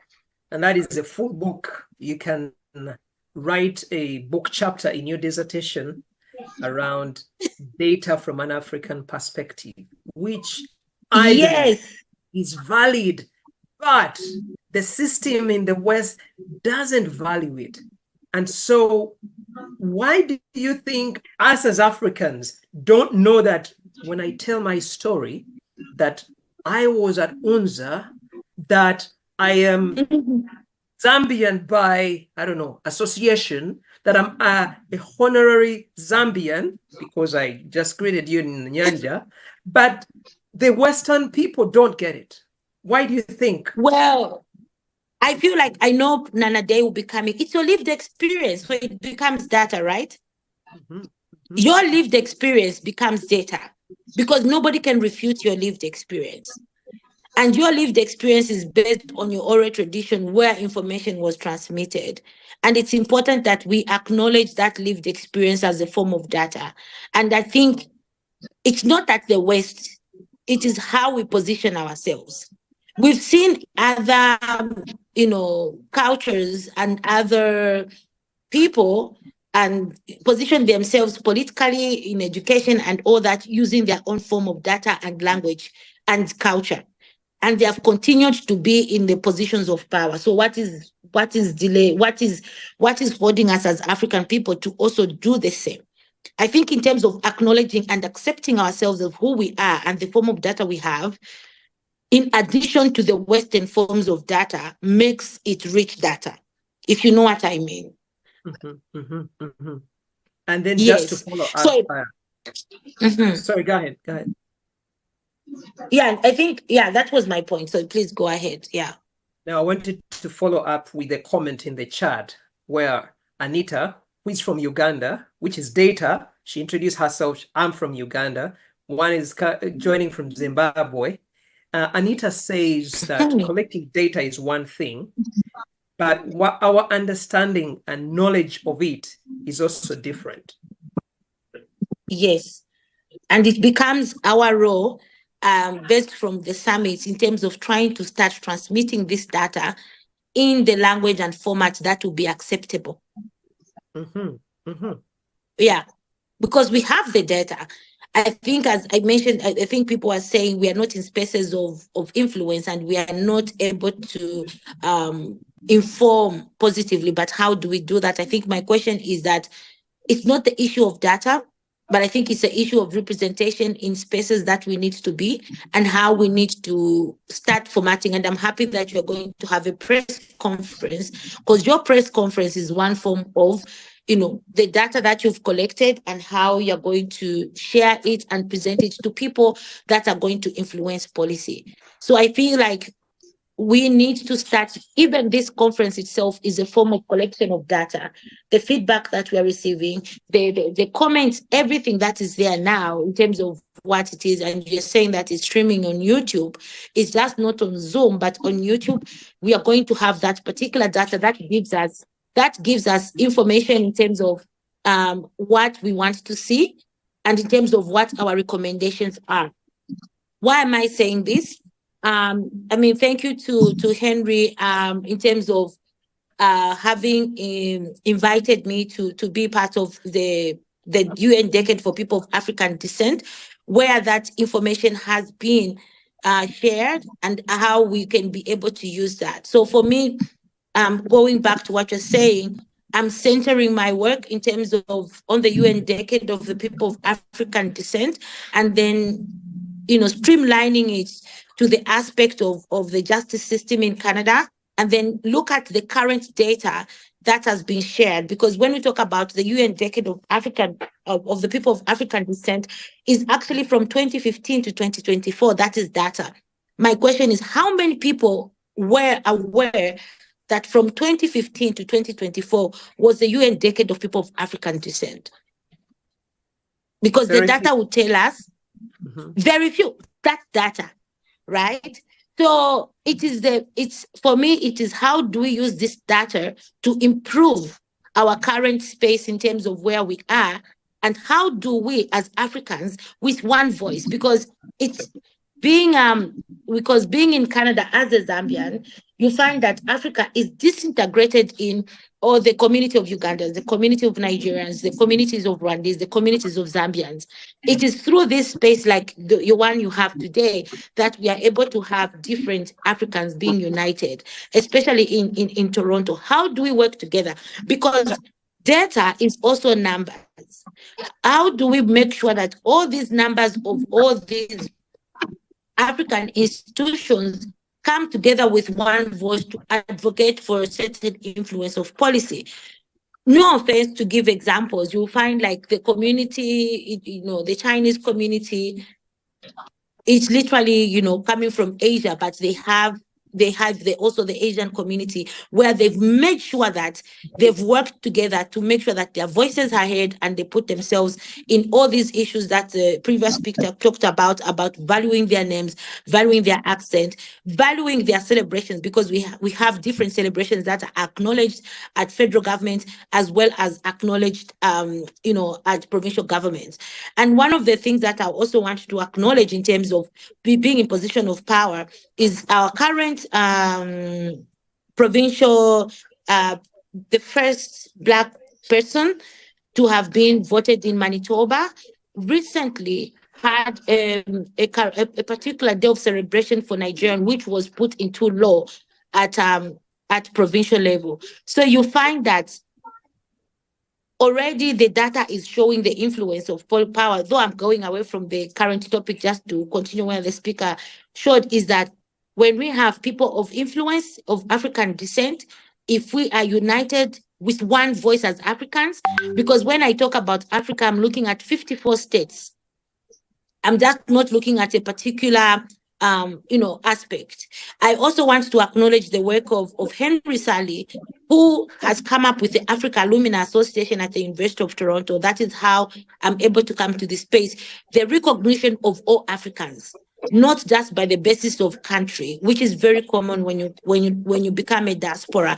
That is one way that we are going to really increase our voice to make sure that this data is acknowledged and approved by we want to send it to. Absolutely. Wow. What a response, which we exactly needed. And again, like I said, that could be a book chapter. And I want to follow up with something else related to that, where Ambrose is telling us that the issue of data, the issue isn't about our capacity to collect it. I am convinced, he says, that we have consistently underestimated our potential as agents of change. Additionally, yes, he continues that we have confined our organizational mandate to merely conferences, thereby limiting our impact. Your thoughts? Yes, it's even being polite. Just not conferences, merely talk shops.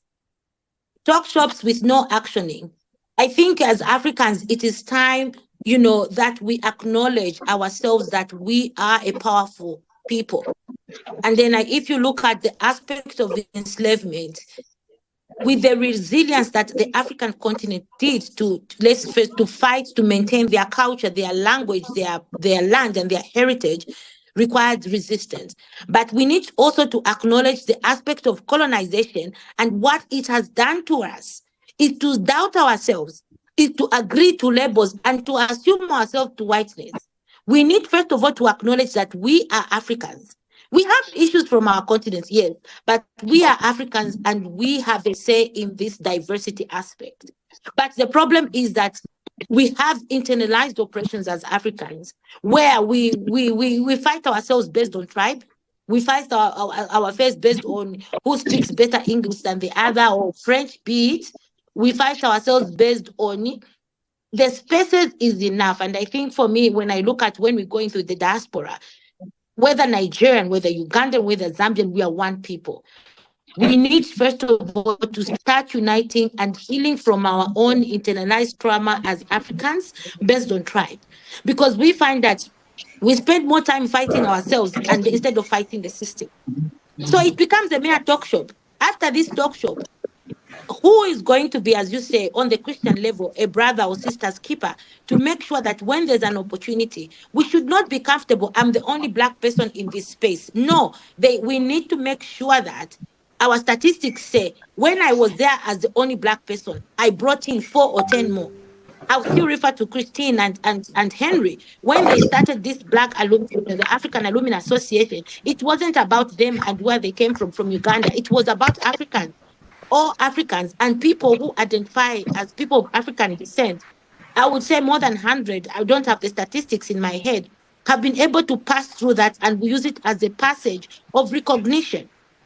We need to start working within ourselves in African communities to have a united voice, to start healing from our own internalized oppression based on colonization and othering, which we continue to face in our own countries, because our reasons of migration is based on that, and then we come here.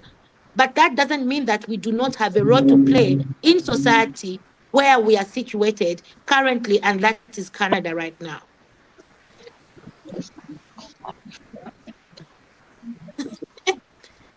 Mr. Moderator, are we together? And oh, sorry, I was muted. I was saying you bring it home very well, that the challenge ahead is too big and we can't solve it alone. And again, Yes. that relates to, again, I have to throw in the name, a great leader, Henry Sully, who now is also saying that how do we unite as Africans when we have a diversity of useful data that is not valued by people in power? I think the thing is that we're already uniting. We are here. My elder sister is from Nigeria. I am from Zambia. You are from Uganda. We are already uniting. The thing is that how do we continue this process of unity to bring more people on board? I wouldn't look at whether we are not. We've already started the process through this African descent. Whether the decade goes or not, we continue. Our journey of unity is important because we will need each other if we are going to get into the system, if we are going to fight systematic racism, because it's just, today it's on me. Whether I'm at University of Toronto, I do face my own discrimination, but I do not look at Henry Sully, oh, he's from Uganda. I go to him as an African brother, and we solve solutions, and we have solutions together. I don't wait on it. I will consult Catherine, who will be able to give me information. We have professors from Senegal, Kenya, Ghana, and Nigeria. So I feel that it is this process of uniting and having our own space, like the one you've created today, where we are able to voice and able to strategize and able to come up with actions. Because I guess this is the space whereby this data, because we're talking about data, from this conference, I believe there should be a note taker who's going to take up what people said and what people said as a recommendation moving forward to go to, we had the minister, the MPP coming today. That is unity. So we are just not looking at African continent, but we're looking at people of African descent, which brings in the Caribbeans in the space, which brings Canadians of people of African descent born in Canada and those born in North America, as well as those that have been born in Europe but find themselves in Canada. So I feel like you have already started the process. My question would be, how do we strengthen this current process? How do we strengthen and how do we even sustain the momentum? Very, very yes. true. People are in agreement. Catherine is saying, yes, we need these spaces. And I think it's very critical. Here where I am on PEI, Prince Edward Island, our organization, which is also in Toronto, New African Canadians, we partner with different organizations, including African descent countries.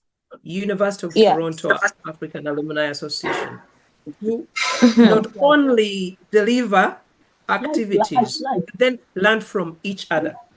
A little mention, I have to acknowledge again Henry Sully.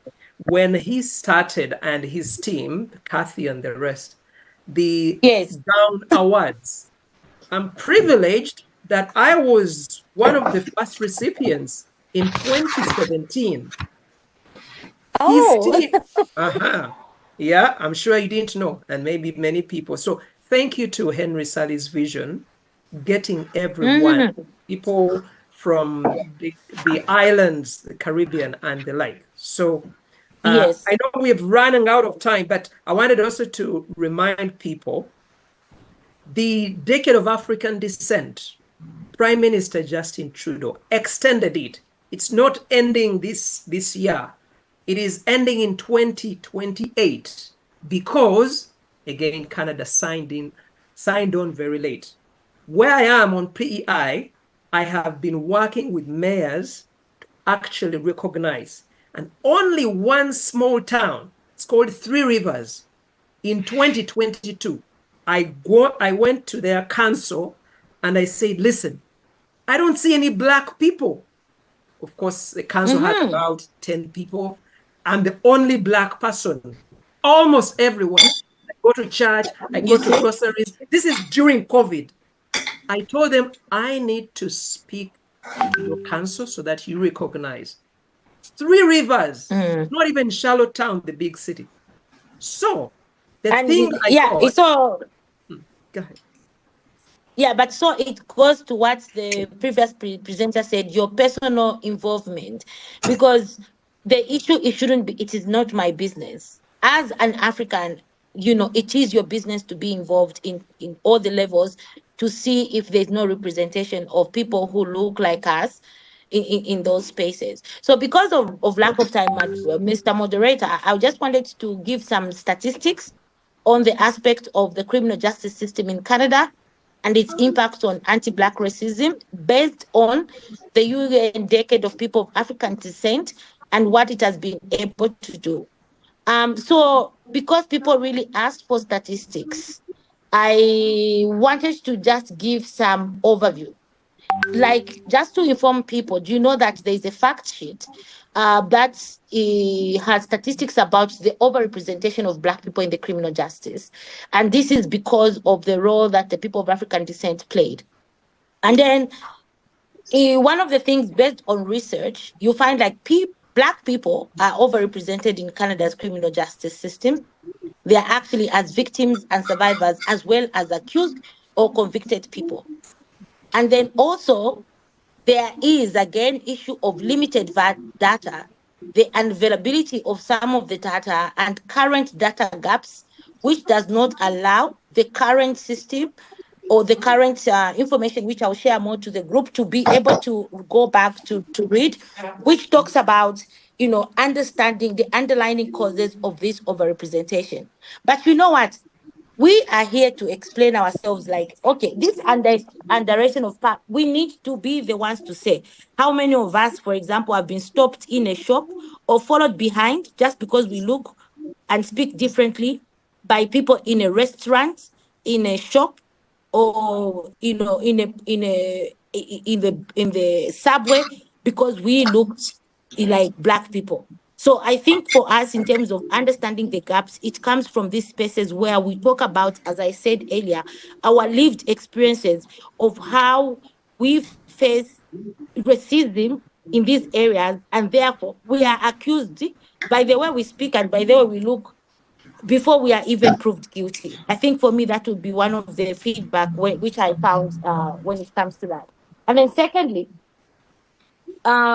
in the concern of a representation of Black people in criminal justice, the information found was collected from available disaggregated data. Again, disaggregated data doesn't sit well. You've already given, like the earlier speaker talked about, how many people who define as Black or of African descent will be the majority in Ontario in the coming 10 years. But already there's not been an interest for collection of data, or is it deliberate? Because again, we go back to the earlier speakers who talked about systematic racism. So what is it saying? We need to be accountable and be involved in terms of sharing our stories in spaces and platforms like this one. So as I continue, Mr. Moderator, I think for us, the question will be how many of you you can do a Zoom call and ask how many of you have been stopped in the mall or whatever, and looked upon, and that kind of systematic racism. That poll can just have 3 questions. That is a form of information we can give. An example would be of the 68 participants, 99.9 participants confirmed that they were stopped just because they were Black and asked to really be searched compared to other races. That is data. So we don't need to go into the fields. The data is within us, and it is within the spaces, and using the available means that we have for us to be able to share exactly what we have. And then there is what they are calling Canada's Black Justice System, Black Justice Strategy, which came out as a recommendation concerning the necessity of collecting data and also advancing the understanding of the justice system and address the needs of Black people in Canada. So already there is a call for us to be involved. We should not do business as usual to attend to meet numbers, but to attend because this affects us, our children, our generation. So we need to be involved in terms of how we want to see it. In terms of data, I want to talk about the justice system. There was something like discrimination and hate crimes.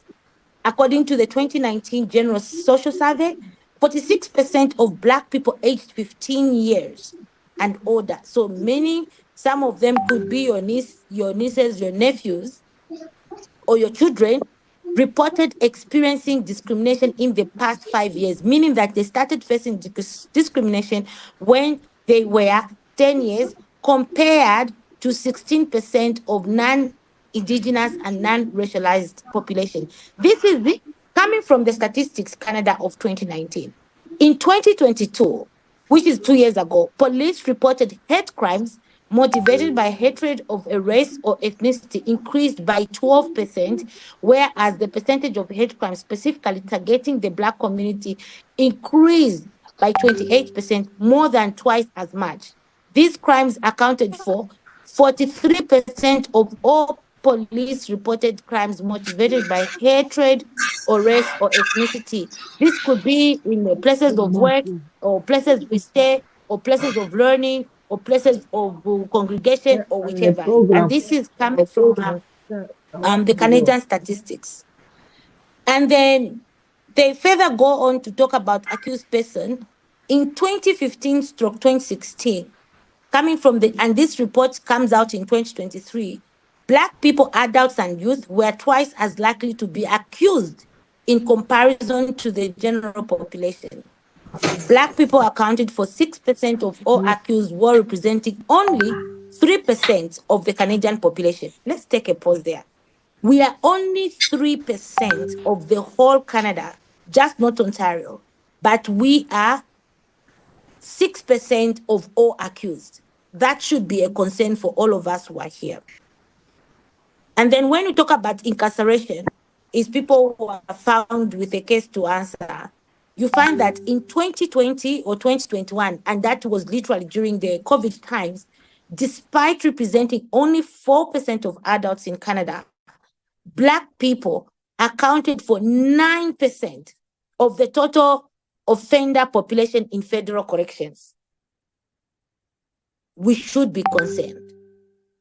Black people have overall lower rates of reoffending. Again, you should listen. Yet they are a majority, but they have a lower rate of reoffending and lower rates of returning to custody, which means some of these are just, incarceration, which is we are found at the wrong time or whatever, or accused for something. The majority of Black offenders, which is 85.8%, are not readmitted to federal custody within 5 years following an expiration of their sentence. Now, despite the lower rates, this is data because we are saying we want to deal with data.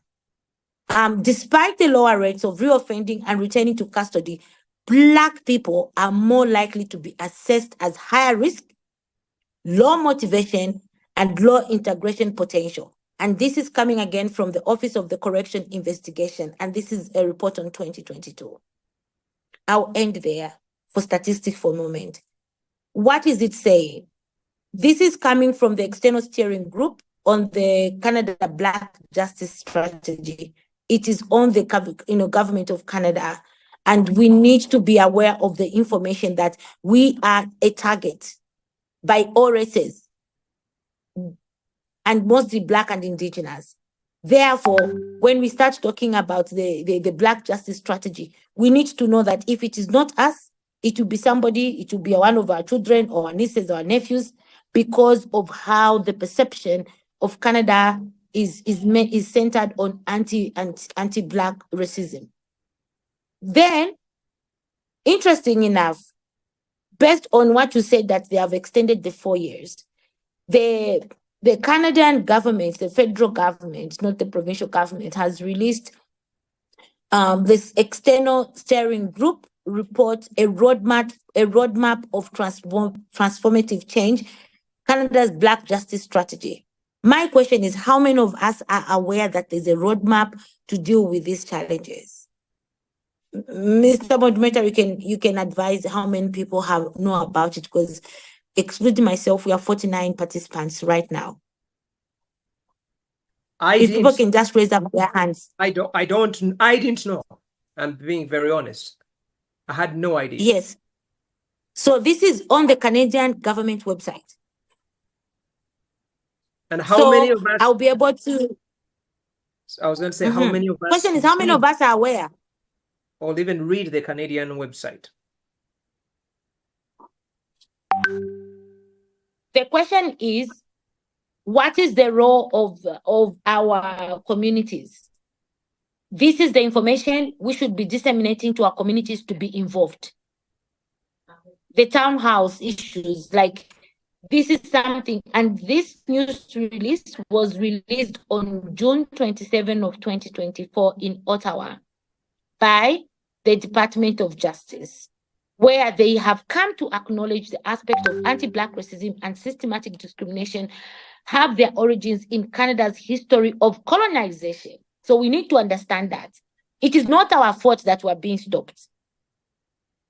We have not done nothing wrong, because it goes back when I started to say the internalized oppression we have. We have colonization and we have slavery. And when we have segregation and the impacts and can impact the ability of Black people to fully, we need to understand the English words here, because English is not my first language, to fully contribute to the Canadian society. So we are not at our best right now because of these issues. How do we start accepting to say, we are a people that are adding value? Each one of us who identify as of African descent adds value. But the systematic racism through the incarceration of the injustices that Black people face, young and old, is negatively impacting us to be able to contribute fully to the Canadian society in all angles, be it in education, be it economics and everything. Yes, they are giving us money to say this and this, but I think for us, we need as a community to start acknowledging where we can play a role. And then in addressing this issue, as they say, the federal government is to build a fairer, more equal Canadian criminal justice system. That means we have to be involved.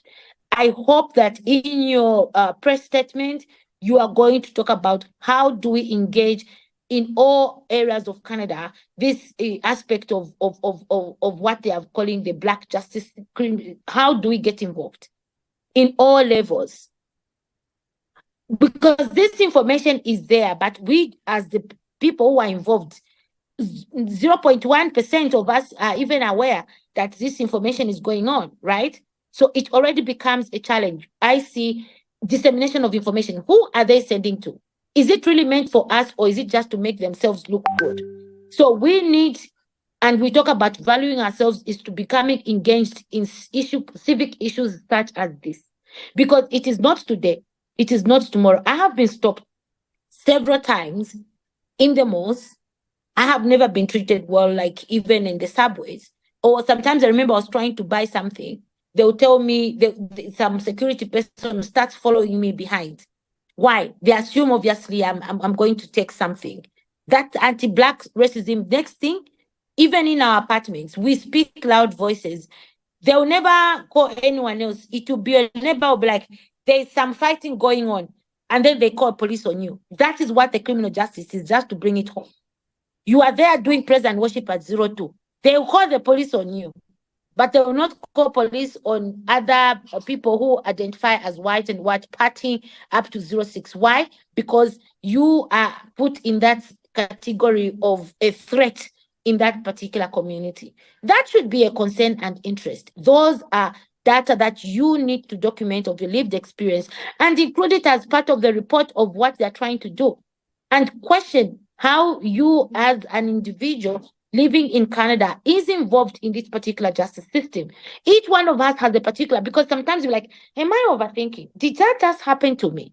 Yes, it did. You did not overthink, because statistics has shown that we are the first people that they will target for in any places, and which leads to incarceration. And that incarceration, you spend things for just because somebody felt uncomfortable. They were looking at me in a strange way. They were speaking a strange language. I did not understand their accent. Yet when you look at call centers, majority of the accents come from particular spaces that are worse than ours, but they have no problem because they are branded as brilliant and statistical. Us, based on our slavery, we are branded as cheap labor.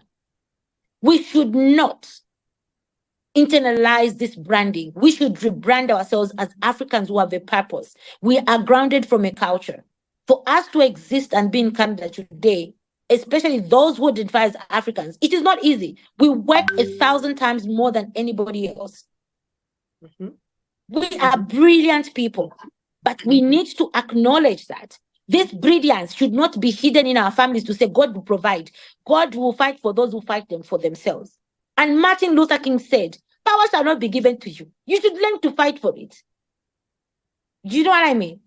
And fighting for it does not mean using violence. It is going through these systematic things that has been given to us, like the current roadmap. Being involved in it in our particular provinces, counties, churches, wherever we are. I know as Africans, we are very good at mobilizing ourselves at church level. This issue of Black justice is not an issue for the federal government. It is an issue for you, which means it's an issue for the church, which means you can easily mobilize the church to be involved.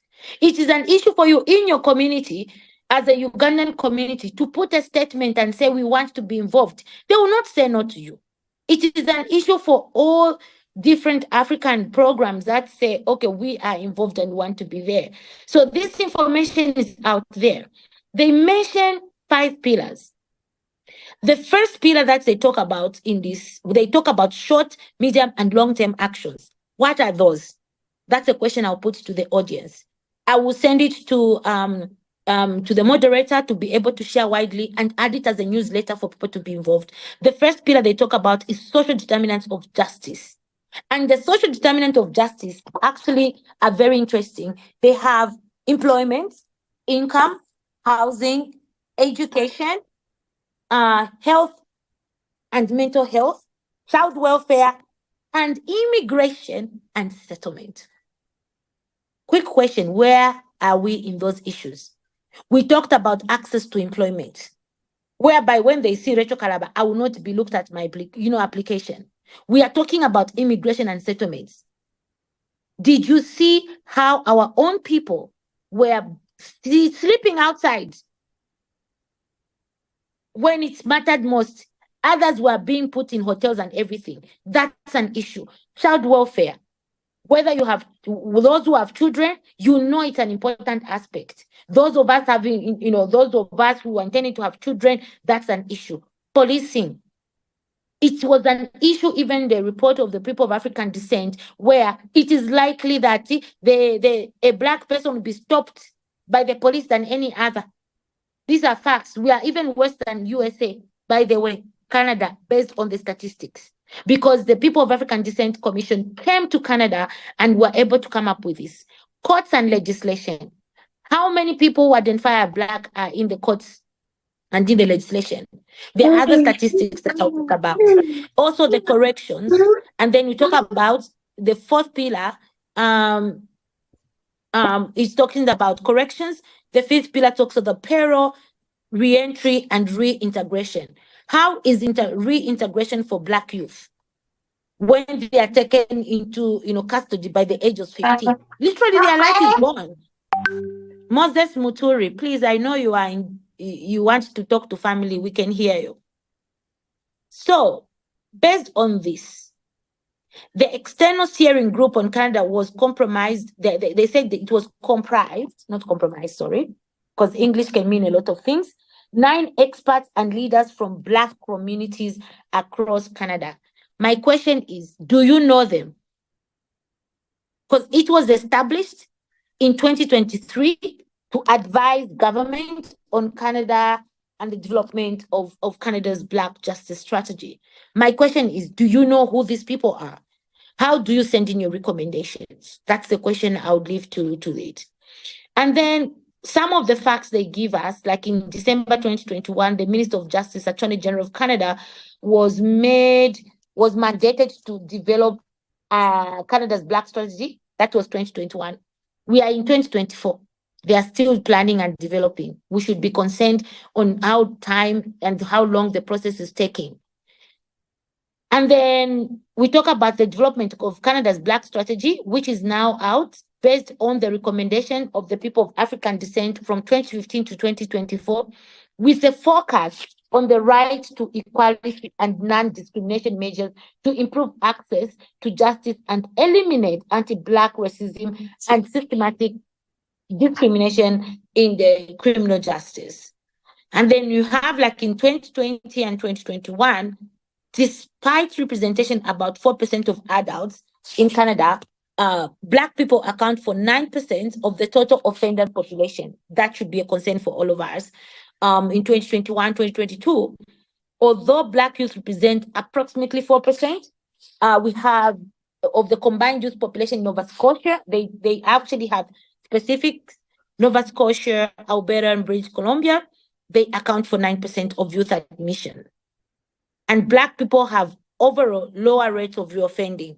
So meaning that we offend once and we are not likely to, but why are we still the highest percentage? So that is something that we need to really think about.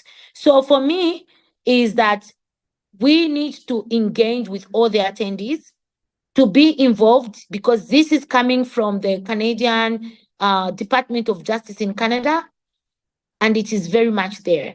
And I think for them, I tried to look at what their current roadmap is. It's very interesting because it hasn't been implemented yet.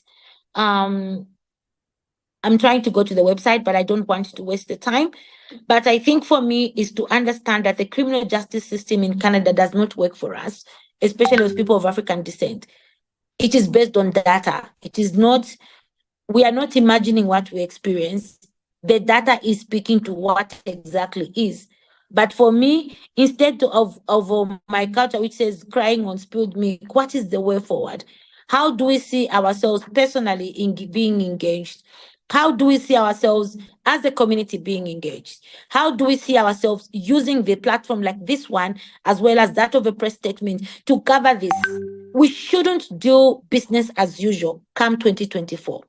We should not be having conferences or talk shops. Or if we continue to have them, because again, this is our spaces of interaction, we need to make sure that it is actioned. We need to make sure that it has the data collected. We need to make sure that it speaks what we want to see, the change we want to happen. And it needs to speak to all the different key themes that you've talked about in terms of representation. We need to be concerned at community level to be involved in issues that matter, especially this report that is already a committee that is gathering data. An email is all you need to do.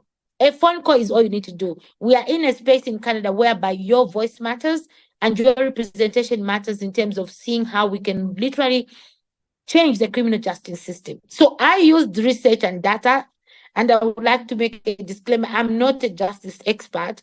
I am using it data based on what the recommendation of the decade of African descent found out between 2015 and 2024. And there is a lot of money that has been released in the remaining 4 years targeting Black people that we need also to put it and analyze it and share to our communities for them to be able to access. So, Mr. Moderator, I thank you. I don't know if Wow, if wow, I wow, wow. I capture could listen to things all and this. I can be able to share more data. Thank you. Thank you so much. I could let you go on and on because this is valuable. Listen, Sister Kalaba, you are fantastic. You hit some of the things. I've been monitoring the chat, and it's just people are in agreement with you, and people are saying conferences, we need to move beyond conferences. We need to have a strategic view of things instead of just coming at a virtual presentation and a press conference at 3:30 and then tomorrow the awards and then go. So thank you very, very, very much. And let's give Sister and before Rachel. I continue, before you give me that, I also want to acknowledge elders. I think that's what we miss a lot as diasporans in Africa. I want to acknowledge Nana Day, who's been an elder, who has held my hand as an immigrant in Africa in terms of understanding who I am, understanding that colonization is real, and his work where we need to acknowledge the importance of having such an elder in our spaces. Most times, we only rush to Nana when we are in a boiling point. We need to work with him to help us because he's written amazing book. Everything we're talking about, he'll call it talk show.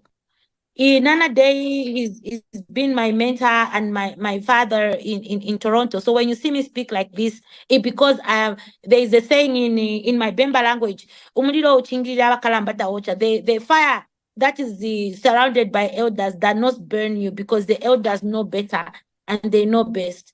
As I make this noise, we need to have Nana Day considered to be part of our negotiation because he has the elder knowledge, the information we need.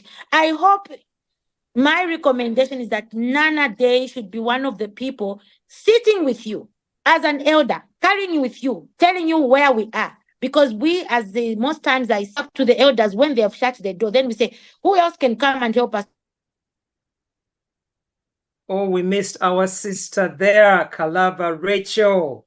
I cannot thank her enough on this, probably the internet. Elders, Professor Nana Day, thank you for the great work. Sorry we kept you waiting. We've run over by like 15 minutes, but I want to acknowledge Rachel Kalaba, people who are sharing in the chat, whether it is responding. There are people who are taking notes. We shall be receiving a summary report for this. But in the interest of time, I wanted to invite anyone on the team to do justice. I don't know whether Henry Sall is around to briefly introduce Professor Day.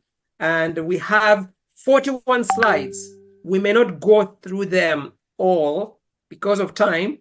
But Henry Sally, are you there? If not, Uche Ukogo. Uche, by the way, I don't know whether he's around. He's a counselor. Yeah. Quick one. Uche came to Canada about 6 years ago from Nigeria. And Uche is a counselor in the Kitchener, London, Waterloo area. Do you know who voted Uche in power? It was mostly white people. There is a few Somalis and a few Nigerians, but he built a coalition and he's at city council. And guess what? Uche also started having these council meetings and they were bringing, you may know, sandwiches. I am African, I don't do bread, but had no option. Uche gently convinced the council to start going to a Nigerian restaurant. Do you know how he did it? He got their Nigerian food and brought it to them at some point. They loved it. All the council meetings up to today, They are held at the Nigerian restaurant in Kitchener. True fact. How did he manage that? He worked with other Nigerian associations, other Black associations, and of course, people who have powers. So in that, I think he used data to make this change. Friends, welcome. Dr. Say. Henry, are you there to introduce him? And we get onto the PowerPoint. Henry Sally? Henry? I Yes, can't at the please. moment. I'm unable to do that, but Uche can do it. Oh, okay. Can we just get on with it? All right, let's do it. I know Professor Nana is in Ghana. It is very, very early in the evening. Yeah. Professor Nana. Yeah, you can postpone the introduction. That's fine. Yeah. Please. So I want to share my slides. Do you have permission to share my slides? Okay. I wanted to share them on your behalf. No, let me share. Mind? No, give me permission to share. If I give you permission, I might lose everything. Yeah, like I won't have control, but I'll give you. Just make me a co-host. The system doesn't allow co-hosts. It's only one host, but I've given you host rights, Dr. Nana. So let me see. Yeah. Do you see my PowerPoints? It is loading and it is up. It's the same one I was going to show up. Yes, over to you. Okay. So thanks everyone. And I know you've already done this, but I just want also to acknowledge the land, and particularly for the teachings of the land, and to thank the African Descent Ontario for extending the invitation for me to be here. Let me know if you can hear me well. Loud and clear. Yes, we can. Sure. And okay. Slides. Yes. So I'm also inviting the ancestors into the room to share this space with us. But as the late Maya Angelou always says, when we speak, right, we come to you bringing the words of wisdom, the gifts of knowledge that have been given to us by our ancestors. I also have to speak on the question of race, questions of equity in education and healthcare. And I'm giving the time. This what I'm going to do is I'm not going to go through all my PowerPoints, but I think some of the issues have been said already after listening to Rachel and that, right? I think the question of what has been, what ought to be, and why is very, very important in these discussions. And our ability to have the courage to speak out, right? To speak up and speak out on these issues, whether we're talking about race, equity, anti-Blackness, indigeneity, colonialism, and even the whole politics of decoloniality in such discussions.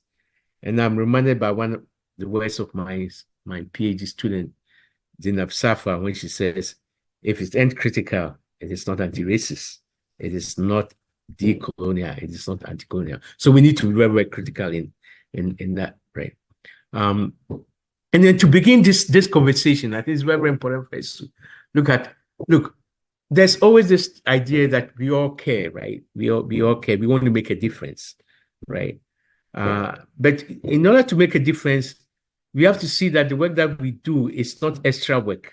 It's about our lives. What we're talking about is our lives. So it's not somebody saying, oh, equity work is about taking on an additional load. No, it's about how we live our lives. And this is why this is not extra work, but it's what we do every day. We have no option. It's a luxury to say we can't do this work, right? And this is why it's very, very important for us to bring the passion. And when I hear people like Richard speak and the passion that they bring is very, very important, because passion is very, very important in that, right? I always tell, particularly since I'm an educator, what I tell educators is that sometimes they would claim, oh, well, I cannot speak on these issues because of who I am, what my identity is. And I will tell you, look, consider how you felt when you were marginalized, when you were excluded, when your voice was silenced or negated, and use that as an entry point to begin the conversations. But not only that, we also have to use how sometimes language itself can become a problem because of the way language is used by the dominant, right? I hear people talk about strategic, let's make a working document, a plan, right? But the plan is as important as the language that is contained in the plan, right? And how that plan emerges is from the bottom up, from the community, rather than a group of people sitting on a table or sitting at a conference developing a plan. It has to be from bottom up. Because when we look at the work that we do, it is community rooted, the activism, the political activism that gave birth to the work and the struggles that we do. So a few reflections on what has been and the lessons here. There is no doubt our institutions, but I'm talking about is the workplace, education, the police. They are carceral places. And they continue to produce inequities. And when you look at the area of education in particular, what some people call diversity, inclusion, and equity, right? EDI, DEI, so forth, right? Sometimes they can themselves be a distraction because of their race evasiveness, the colorblind approach, the colorblind ideology that they embark on, and this inability to name the issues for what they are, to name racism, to name anti-Blackness, anti-Black racism, anti-African racism, indigeneity, and of course, white supremacy and its heteropatriarchal logics. And then there's a problem of what I call the academic coloniality, because I'm in academia, right? The academic coloniality, where we have this binaries and also these hierarchies, the colonial hierarchies, where rather than think in circles, we think in hierarchies. Who is smart, who is dumb, right? Who has it, who doesn't have it. And we need to think in circles that everybody matters, everybody has a contribution to make in these conversations, because it affects all of us. If you sit somewhere saying that, well, these are other people's issues, then you are missing the point. We are all affected by it. And this is why we have to think in circles as we arrive at some solutions to these problems. One of the things we need to be very, very careful about is the expectations around whiteness, because it can be very policing. It can also surveil, and it can also offer punishment. That is the power of whiteness.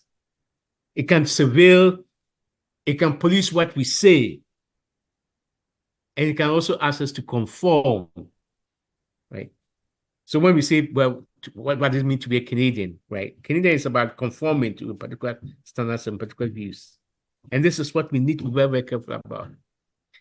And particularly the way even we talk about decolonization, and one of my students, again, Finney Henry, talks about the way decolonization itself is being liberalized, it's being domesticated. So for some people, it's meant rearranging the colonial furniture rather than abolition, creating new spaces, creating new, rather than simply rearranging. And you cannot talk about abolition without talking about the resistance to that whole idea itself. White supremacy.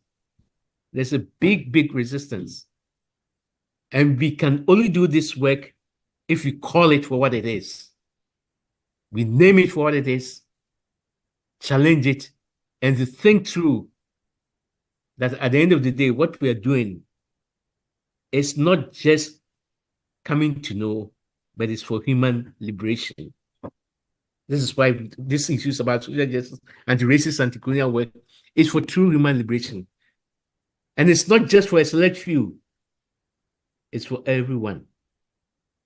This work is for everyone in that context. Because with power comes great responsibility. And it's something bigger than ourselves. You know, sometimes when we talk about this, some people want to personalize it. They want to make it. No, it's bigger than ourselves. We are talking of systemic issues. We are talking of broader structural issues. So it's bigger than ourselves.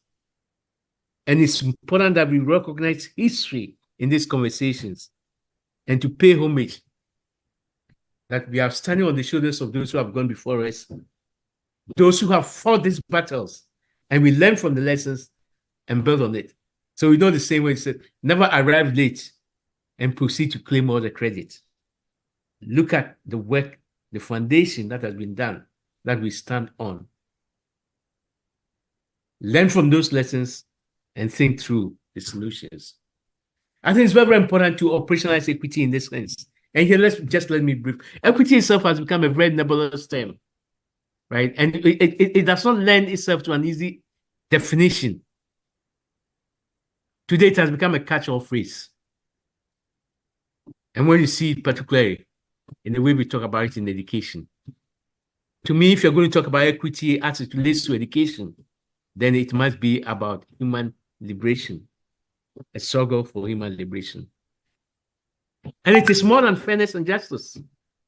It's more than righting the wrongs of the past, but it's a search for something which is very, very subversive.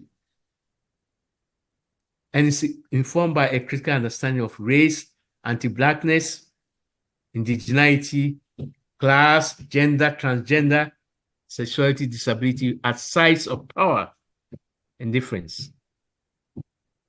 It also means that we begin to learn the hidden truths, the truths that have been hidden away from us, by questioning how is truth itself constructed and what is missing in the conversations, whose voices are being centered, the why and the how, and how do we work to co-create the truths about our lived experiences.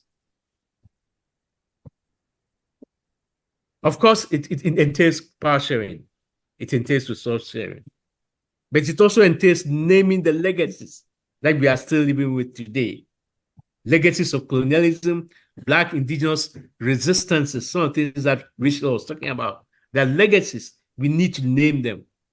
And doing this work means we have to speak out about omissions, the absences and negations, whether it's in the school curriculum or whether it's the curriculum period, whether it's the curriculum of the police force, curriculum of the media, curriculum in law. And to begin to realize that those of us who do this work, it flows from what? Spirituality, the self and the heart. It's not just simply about we care, but there's a calling that we need to have our voices heard. We need to insist on having our presence. It wasn't long ago look, I remember very, very well when some Africans would not want to talk about race because they thought race was a problem of Black Canadians who were in the diaspora. And that until they came to Canada, they didn't know they were Black. That kind of argument needs to be subverted. That kind of argument needs to be subverted because today race has traveled across borders and boundaries. And this is why this debate about whether we call ourselves Black or we call ourselves African is misleading. The point is, what do we respond to when we are called? If you are called Black, if you are called African, what do you respond to? That's what matters. It's not those labels and the contestations around those labels. I think it's also very important to know that race becomes an entry point in any discussions on equity work. You cannot do equity work without race as an entry point. And race is not synonymous with equity, but it's an entry point. And this is why we need to embark on this anti-colonial process that grounds these questions of identity. I'm talking of questions of ethnicity, gender, class, language, ability, disability, religion, age, sexuality, and so forth, but also questions of colonialism and the power relations that are structured along these colonial relations. How we also bring questions of the spiritual and the emotional and the psychic into these conversations. Because the impact of these things go beyond the material. They're social, spiritual, psychological. And it's very important for us to bring this into the conversations. So concretizing some of the systemic barriers in education and healthcare that face our communities. And I'm sure earlier conversations people have touched on this, so I'm just going to run through a couple of them. One is the systemic anti-Black and anti-African racism in education. We look at it in the curriculum, the absences and the erasures, the gaslighting, particularly when we talk about, say, Black History Month or African History Month. There's a whole gaslighting around it. This rhetoric of nation building. Canada is open and it's inclusive and welcoming. There's a whole gaslighting around that. The who, what, when, and how questions of the school curriculum. The fact that the curriculum itself is power saturated. Then the question of school discipline and punishment. The adultification, criminalization of our students. They are not allowed to grow. They're not allowed to grow, be adults. And the hyper surveillance on our children. The overdiagnosis and representations of our boys as having disciplinary issues. We know it in the school system. And the fact that schools basically are carceral places for Black bodies, for Black and African bodies. They are carceral places, places of violence, places of hostility. And students are often greeted with presumptions of guilt, and they have to defend themselves at all times. Streaming, the problem of streaming. The low expectations that Black African students have had, where they are putting these behavioral courses. Or they're putting streams that actually lead them to fail.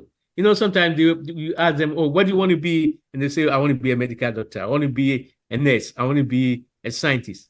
But yet they're in programs that will never lead them to that goal. The overrepresentation in special education. Then the absences of Black knowledge, Black African knowledge. This is very, very critical.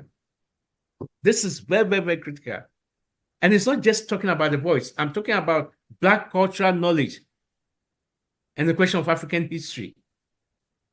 Right? Recently in Ontario, the government is talking about next year, they're going to have African history taught in grade, 7, 8, 10, starting in September 2025. One will ask, why is it taking this long, right? But you cannot teach African history without seeing the central role of African educators in that. And you cannot teach African history without also addressing the question of anti-Blackness. They are connected. And then what is going to be the starting point of this history? It's not 1492. Because the African experience did not begin in 1492. There was Africa before Europe. And then for students to understand the land and earthly teachings, this land and earthly teachings are about the community, the interdependence, and moving away from the hierarchies and the competition. Right? Sometimes we are so consumed about the hierarchies and competition in our spaces that we forget about our African cultural knowledges, about mutual interdependence, holding each other's up, building each other's up, supporting each other, being the backbone, being part of a community that supports it. And then in the curriculum itself, how is the curriculum constructed? How do we ensure that African elders that Rachel was talking about are part of the construction of the curriculum? How do we ensure that the communities are at the table when the curriculum is being constructed and not just being asked to comment on the policy document? This is very, very important because what it does is that they help us basically address the root causes of the problem we are dealing with. Asking somebody to respond to a document is not the same as bringing somebody to the table to construct the document. On healthcare, which I also have to make a few comments about, right? I think we have to see particularly the way the very dismissive attitude towards non-Western medical science. There's a very dismissive attitude towards it.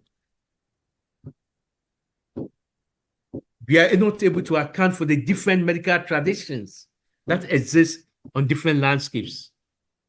And then the history of racism in Western medicine itself that impacts on our peoples. And here example is where, I mean, look, there's so many examples. It's not the Tuskegee experiment, but also the fat phobia.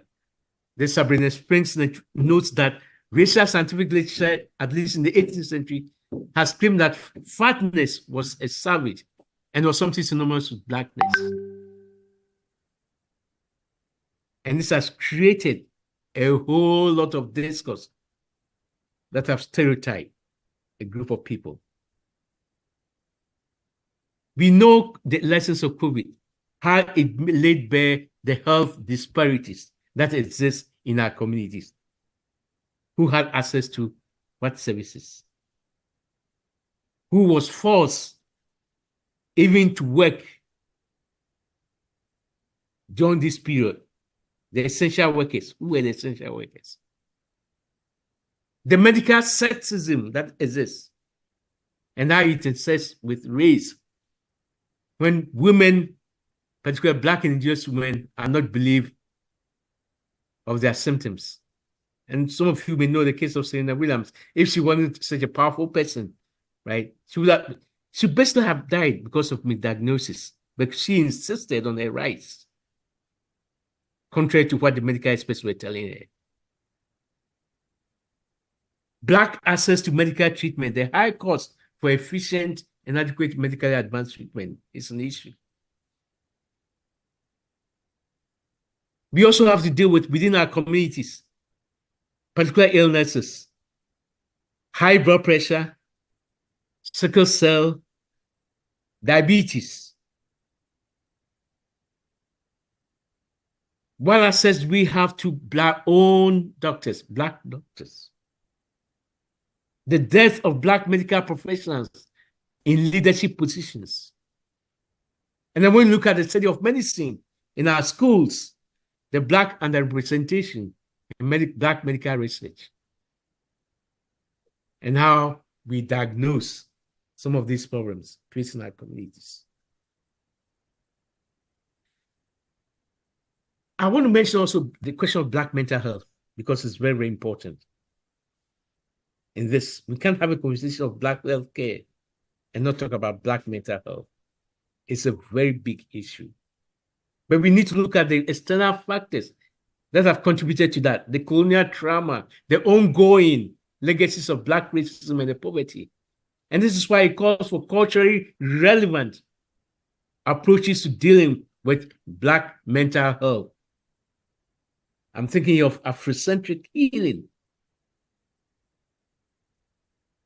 because it works with a recognition of the transnational and the transgenerational impact of colonization and how forms of Black necropolitics, use the words of Achille Mbembe, have worked on our bodies. The stigma that is attached with even seeking mental health supports. That's why sometimes some of us don't want to seek those even when we need it, because there's a stigma attached to that.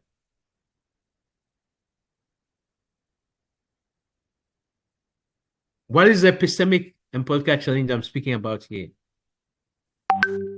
One is this calculated, misguided cries of wokeism. Anytime people hear us talk about this, say, oh, there's too much woke, woke, woke, woke. To be anti-woke is to be anti-Black. Let's call it. To be anti-woke is to be anti-Black. People are trying to muzzle us from speaking on these issues. They are trying to silence us because they want to talk about a colorblind society. They want to muzzle us from speaking about it. We see it in the vicious backlash against critical race theory. Now, people talk about critical race theory even when they don't even know what it says, and yet they claim to know everything that it says. We hear now this talk about Parents' Bill of Rights, and you ask, who are these parents? These are white middle class women. They call themselves Moms for Liberty. And these are the Moms for Liberty who are banning books. Think of it, the irony of people claiming to be for liberty and banning books. And then this idea of, oh, we don't want to teach Black history because it makes white kids feel bad. Really? We teach history not for what we want to know, but for what we should know.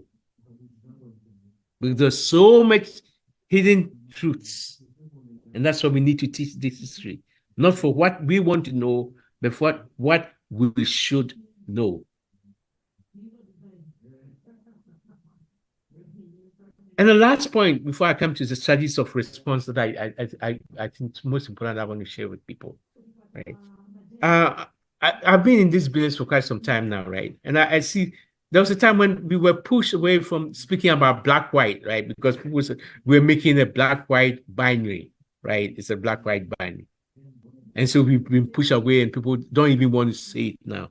I think we need to reclaim the black-white paradigmatic lens, which is not a black-white binary, but rather a prism for reading society, which is to say that in every context, in every society, in every place, on every land, a closer proximity to whiteness is rewarded, just as a closer proximity to blackness is punished. And this black-white paradigm I'm speaking about is not a negation of the colonial impact on indigenous peoples. Neither is it a hierarchy of oppressions. But what it does is that it complicates that indigenous settler binary. It complicates it. Strategies of response, a couple of things here. I think the questions of what we can do for ourselves is very, very important. And so part of the conversation I had earlier on was about what we can do for ourselves. Nobody can deal with these problems but ourselves. If you're going to wait for somebody to solve them, then the cows can come home and nothing will be done. So we need to tap into the rich history of community-rooted activism, the grassroots organizing, the militancy, and the lessons of how institutions continue to co-op our struggles. We also need to engage our philosophical teachings embedded in our indigenous thought. So, for example, we bring to philosophy, I am because we are. That's a very powerful saying. How do we work with it as a community? There's an account saying it takes a village to raise a child. People mouth it off all the time. I hear it, particularly in Canada here. Oh, it takes a village to raise a child. It takes a village to raise a child. I don't think people understand it. Of course, it takes a village to raise a child. But you must first create the village. You must have it. So it's not just saying it takes a village to raise a child. That's a fact. We know it. But you must create it. How many villages do we have? How many communities have we built? And if you don't have the community, we cannot raise that child. And this is why I talked about earlier on that we need to be very, very careful that we don't fall into these questions of language where we spend so much time about intellectual gymnastics. Because there's also an account saying that it's not what one is called that is most important. Of course, what one is called is important, but it's not the most important.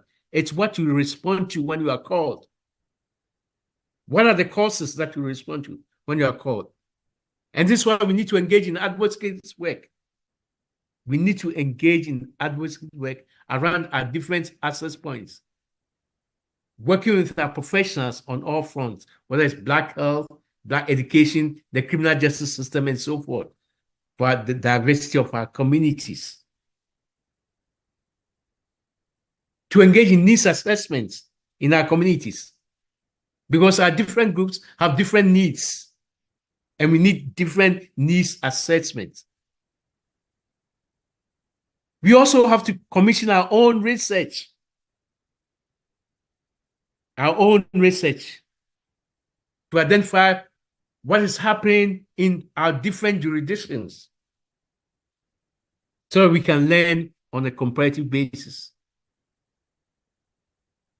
And then to respond to how the decentral and central responsibilities onto Black bodies, as well as indigenous and racialized peoples, have often offloaded the burden of decolonization on us.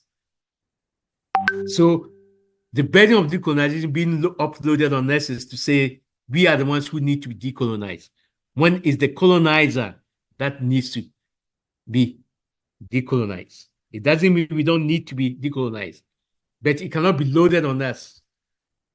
Because as Fanon talks about, both the colonizer and the colonized need to be decolonized. In the school area, finding alternatives to exclusions from schools beyond the conventional stay in school message that we offer our youth and families. We need to find alternatives to that. Sometimes part of that alternatives will be finding our own schools, devising community development strategy blueprint that works with an understanding of what it means to be a part of a community. Because the community is plural.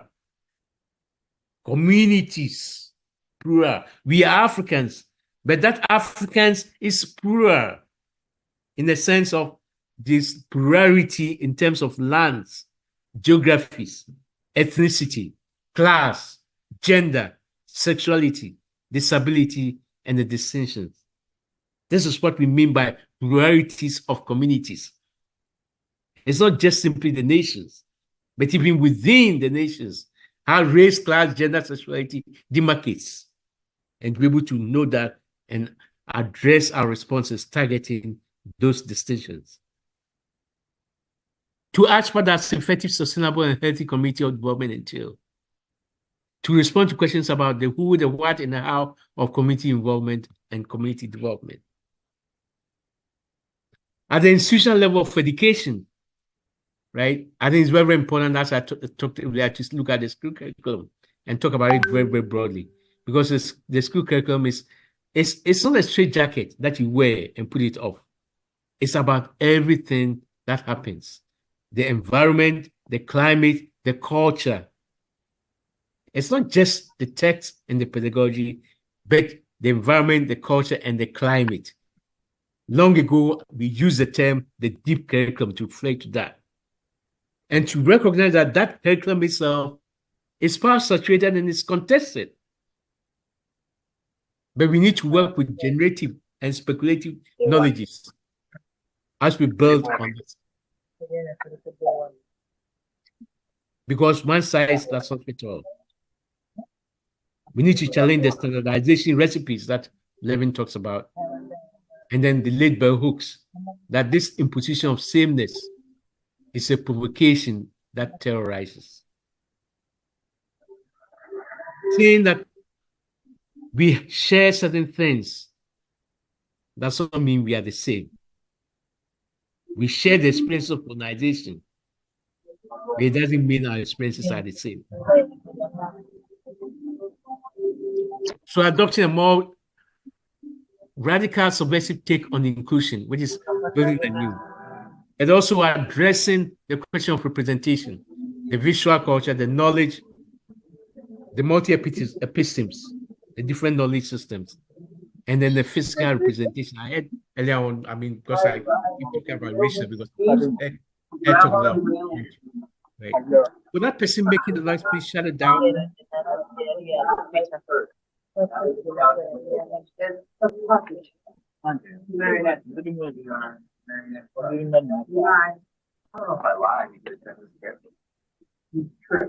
Oh yeah. So the physical representation, right, in terms of whether it's medicine, whether it's in the schools and that, right, the bodies matter. Bodies matter. But it's not just simply having the bodies, but how do we sustain the bodies? How do we ensure that the bodies are retained? And how do the bodies transcend through the system? But we can't talk about issues as Black and African peoples without also talking about Black and indigenous relationalities. It's very, very important because we are on this land, and to talk about Black indigenous relationalities. And the way we talk about it is two ways. One is to see how our issues are connected, but also to uphold the sense that African and Black is also indigenous. We did not lose our indigeneity simply through colonization. So we need to talk about Black and indigenous relationalities, and to affirm that Black African peoples as indigenous place were land to develop and confront critical understanding of what it means to live on this land.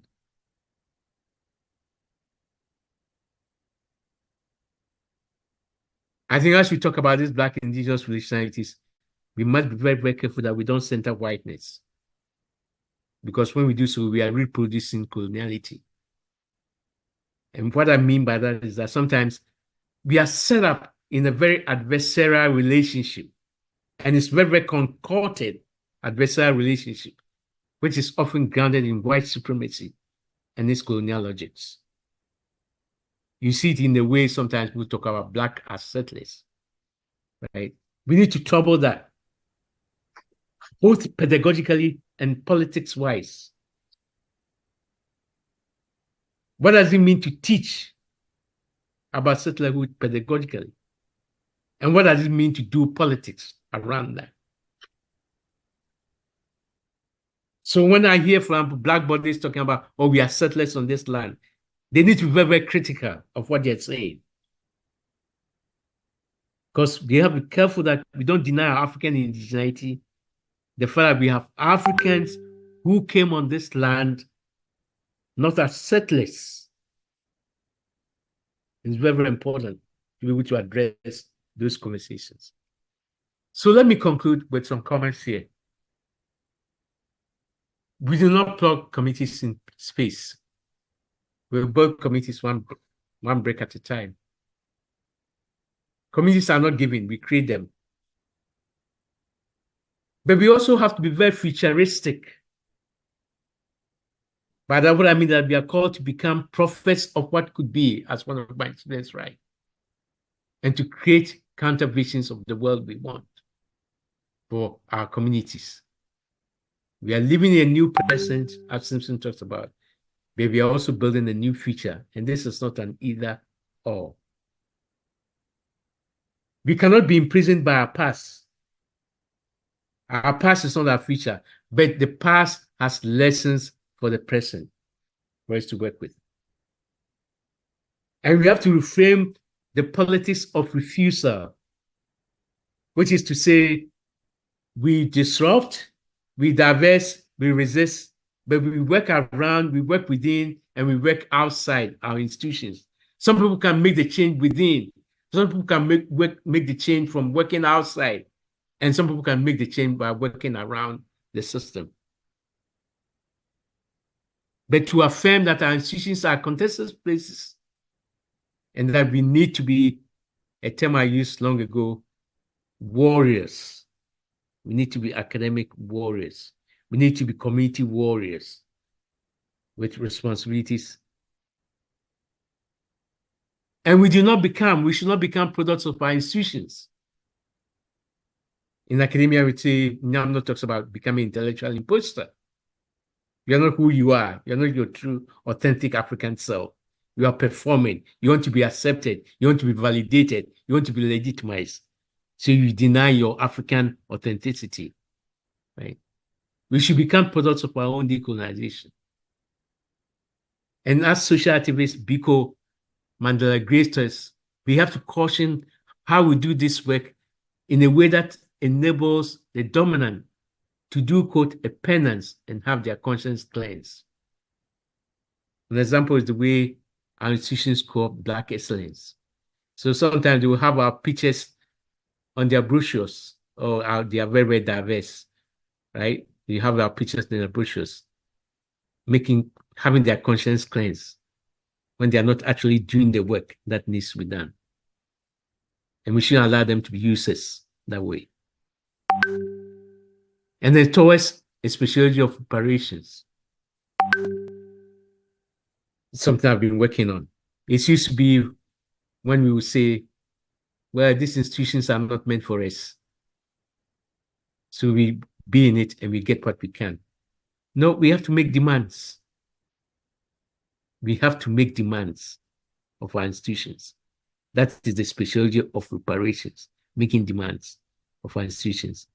And everything that we do, let's not forget our African upbringing, which is that we always operate in trialectic spaces where there's a fusion of the body, the mind, the soul, and the spirit, because it allows us to bring a sacredness and sanctity to what we do, whether we are educators, whether we are social workers, whether we are nurses, or whether we work within other institutions. That is that trialectic space. And as they say in Kiswahili, asante sana. Thank you. Wow, wow. Professor Nana Day, asante sana. In my language, they say webale nyo. In Calabar's language, they say zukomo, zikomo kwambili. Thank you so much. You can exit.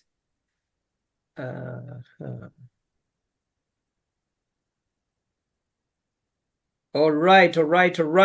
Wow, that was very, very philosophical. There was a lot of content to digest. I know people's energy levels are going down, and Hope is going to tell us our little break before we get into the next item. Please be reminded, Professor Day is in Ghana right now, but he does a lot of research. His work is being quoted by the government. He teaches at the University of Toronto. Any questions for Professor Day before Hope comes to give a vote of thanks? And I believe we'll get into our lunch break and then open discussion. Questions or comments? I see a big thank you. Ya leboha, siyabonga. Siyabonga kakulu. Aha. Thank you for all you do. Professor Day, people are just acknowledging the wonderful work that you present. And just like Kalaba was telling us, elders, maybe as we wait for Hope, Rachel Kalaba, we lost you as the internet disconnected. Can you come and just 1 minute share some reflections and conclude your remarks? And then I'm going to invite Ambrose Akanyihayo, who's been very active, and then we'll get into the discussion and break. Rachel, and then Ambrose. Thank you. When the elders have spoken, there are no reflections. It's a vote of thanks. Yes, the vote of thanks is that we as people of African descent are so lucky to have the amazing Nana Day in our spaces. You know, he graciously gives us knowledge. He graciously mentors us. He graciously takes us to the root of decolonization. He graciously takes us to the root of activism, where he tells us this issue requires activism from each and every one of us. It's nothing to do, I'm not involved. We are part of it. You know, even so for me, it's just to thank Nana Day for his gracious time and knowledge that I myself, when I speak, is because I'm mentored by great men like Nana Day.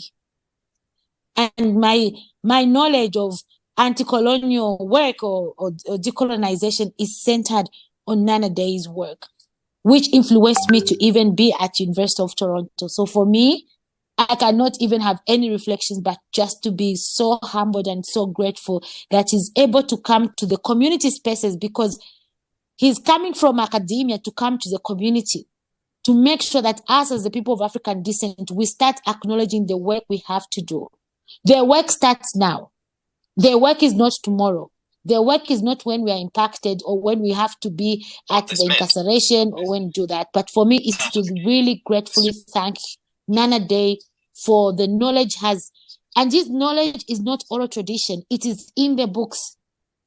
All you have to do is Google it. There's no excuse. We have internet where we are for those of us who are privileged to be in Canada. Let us utilize these great works in person and also having an interest to read the work and consult him and work with him for him to guide us the way forward, especially for the people of African descent. I thank you. Fabulous. Wonderful. Zikomo. Asante sana. Thank you very much. Professor Day, we have a room for one question, and it's coming from Akanyihayo Ambrose. Ambrose? Wow. I am honored to be here first. I am honored to have had a chance to learn and hear from such a learned professor. Thank you so very much for such a powerful... Ambrose, can I interrupt? Is there a way you can be on video? Would love to see. I cannot be on the video right now because of where I am, but kindly allow me forward my okay. Yeah, Professor, when you were sharing, you talked about something that really triggered my thoughts, and I'm just curious to know when you speak about us not losing our indigeneity in a foreign space and us not differentiating ourselves from the indigenous people of the land. Help me understand more on that piece. Yeah, excellent question. I think, you see, indigeneity, right, is connected to the land. It's connected to the land. And indigeneity is also about knowledge. And knowledge resides in bodies as well as in cultural memories, right? So wherever we are, right, we have those bodies of knowledge. It's up to us whether we want to apply it, right? So when I talk about, say, the Ubuntu philosophy, for example, right, I am because we are, therefore I am, right? It's up to you whether you are in Canada and you want to apply that, or you want to be very individualistic, right, about it and say, no, know what? All it's about me. Or you want to go back to African indigenous thought, right, and work with it. And this is why it's very important for us as Africans not to lose our indigeneity. Because as I said, Europe is not the advent of human history. The world did not begin with Europe. 1492, it's not the beginning of the Black experience, right? There was Africa before that. And that goes back to our African indigeneity. And this is why we have to talk about Black and indigenous relationalities, right? Of course, we recognize that when we talk about African indigeneity and talk about it on Turtle Island, we recognize where we are speaking about it. But it doesn't mean we give it up, right? Because we are also indigenous. Indigenous to a place, indigenous to a cause, indigenous to a history, and indigenous to knowledge. And we have to acclaim that. And some of us are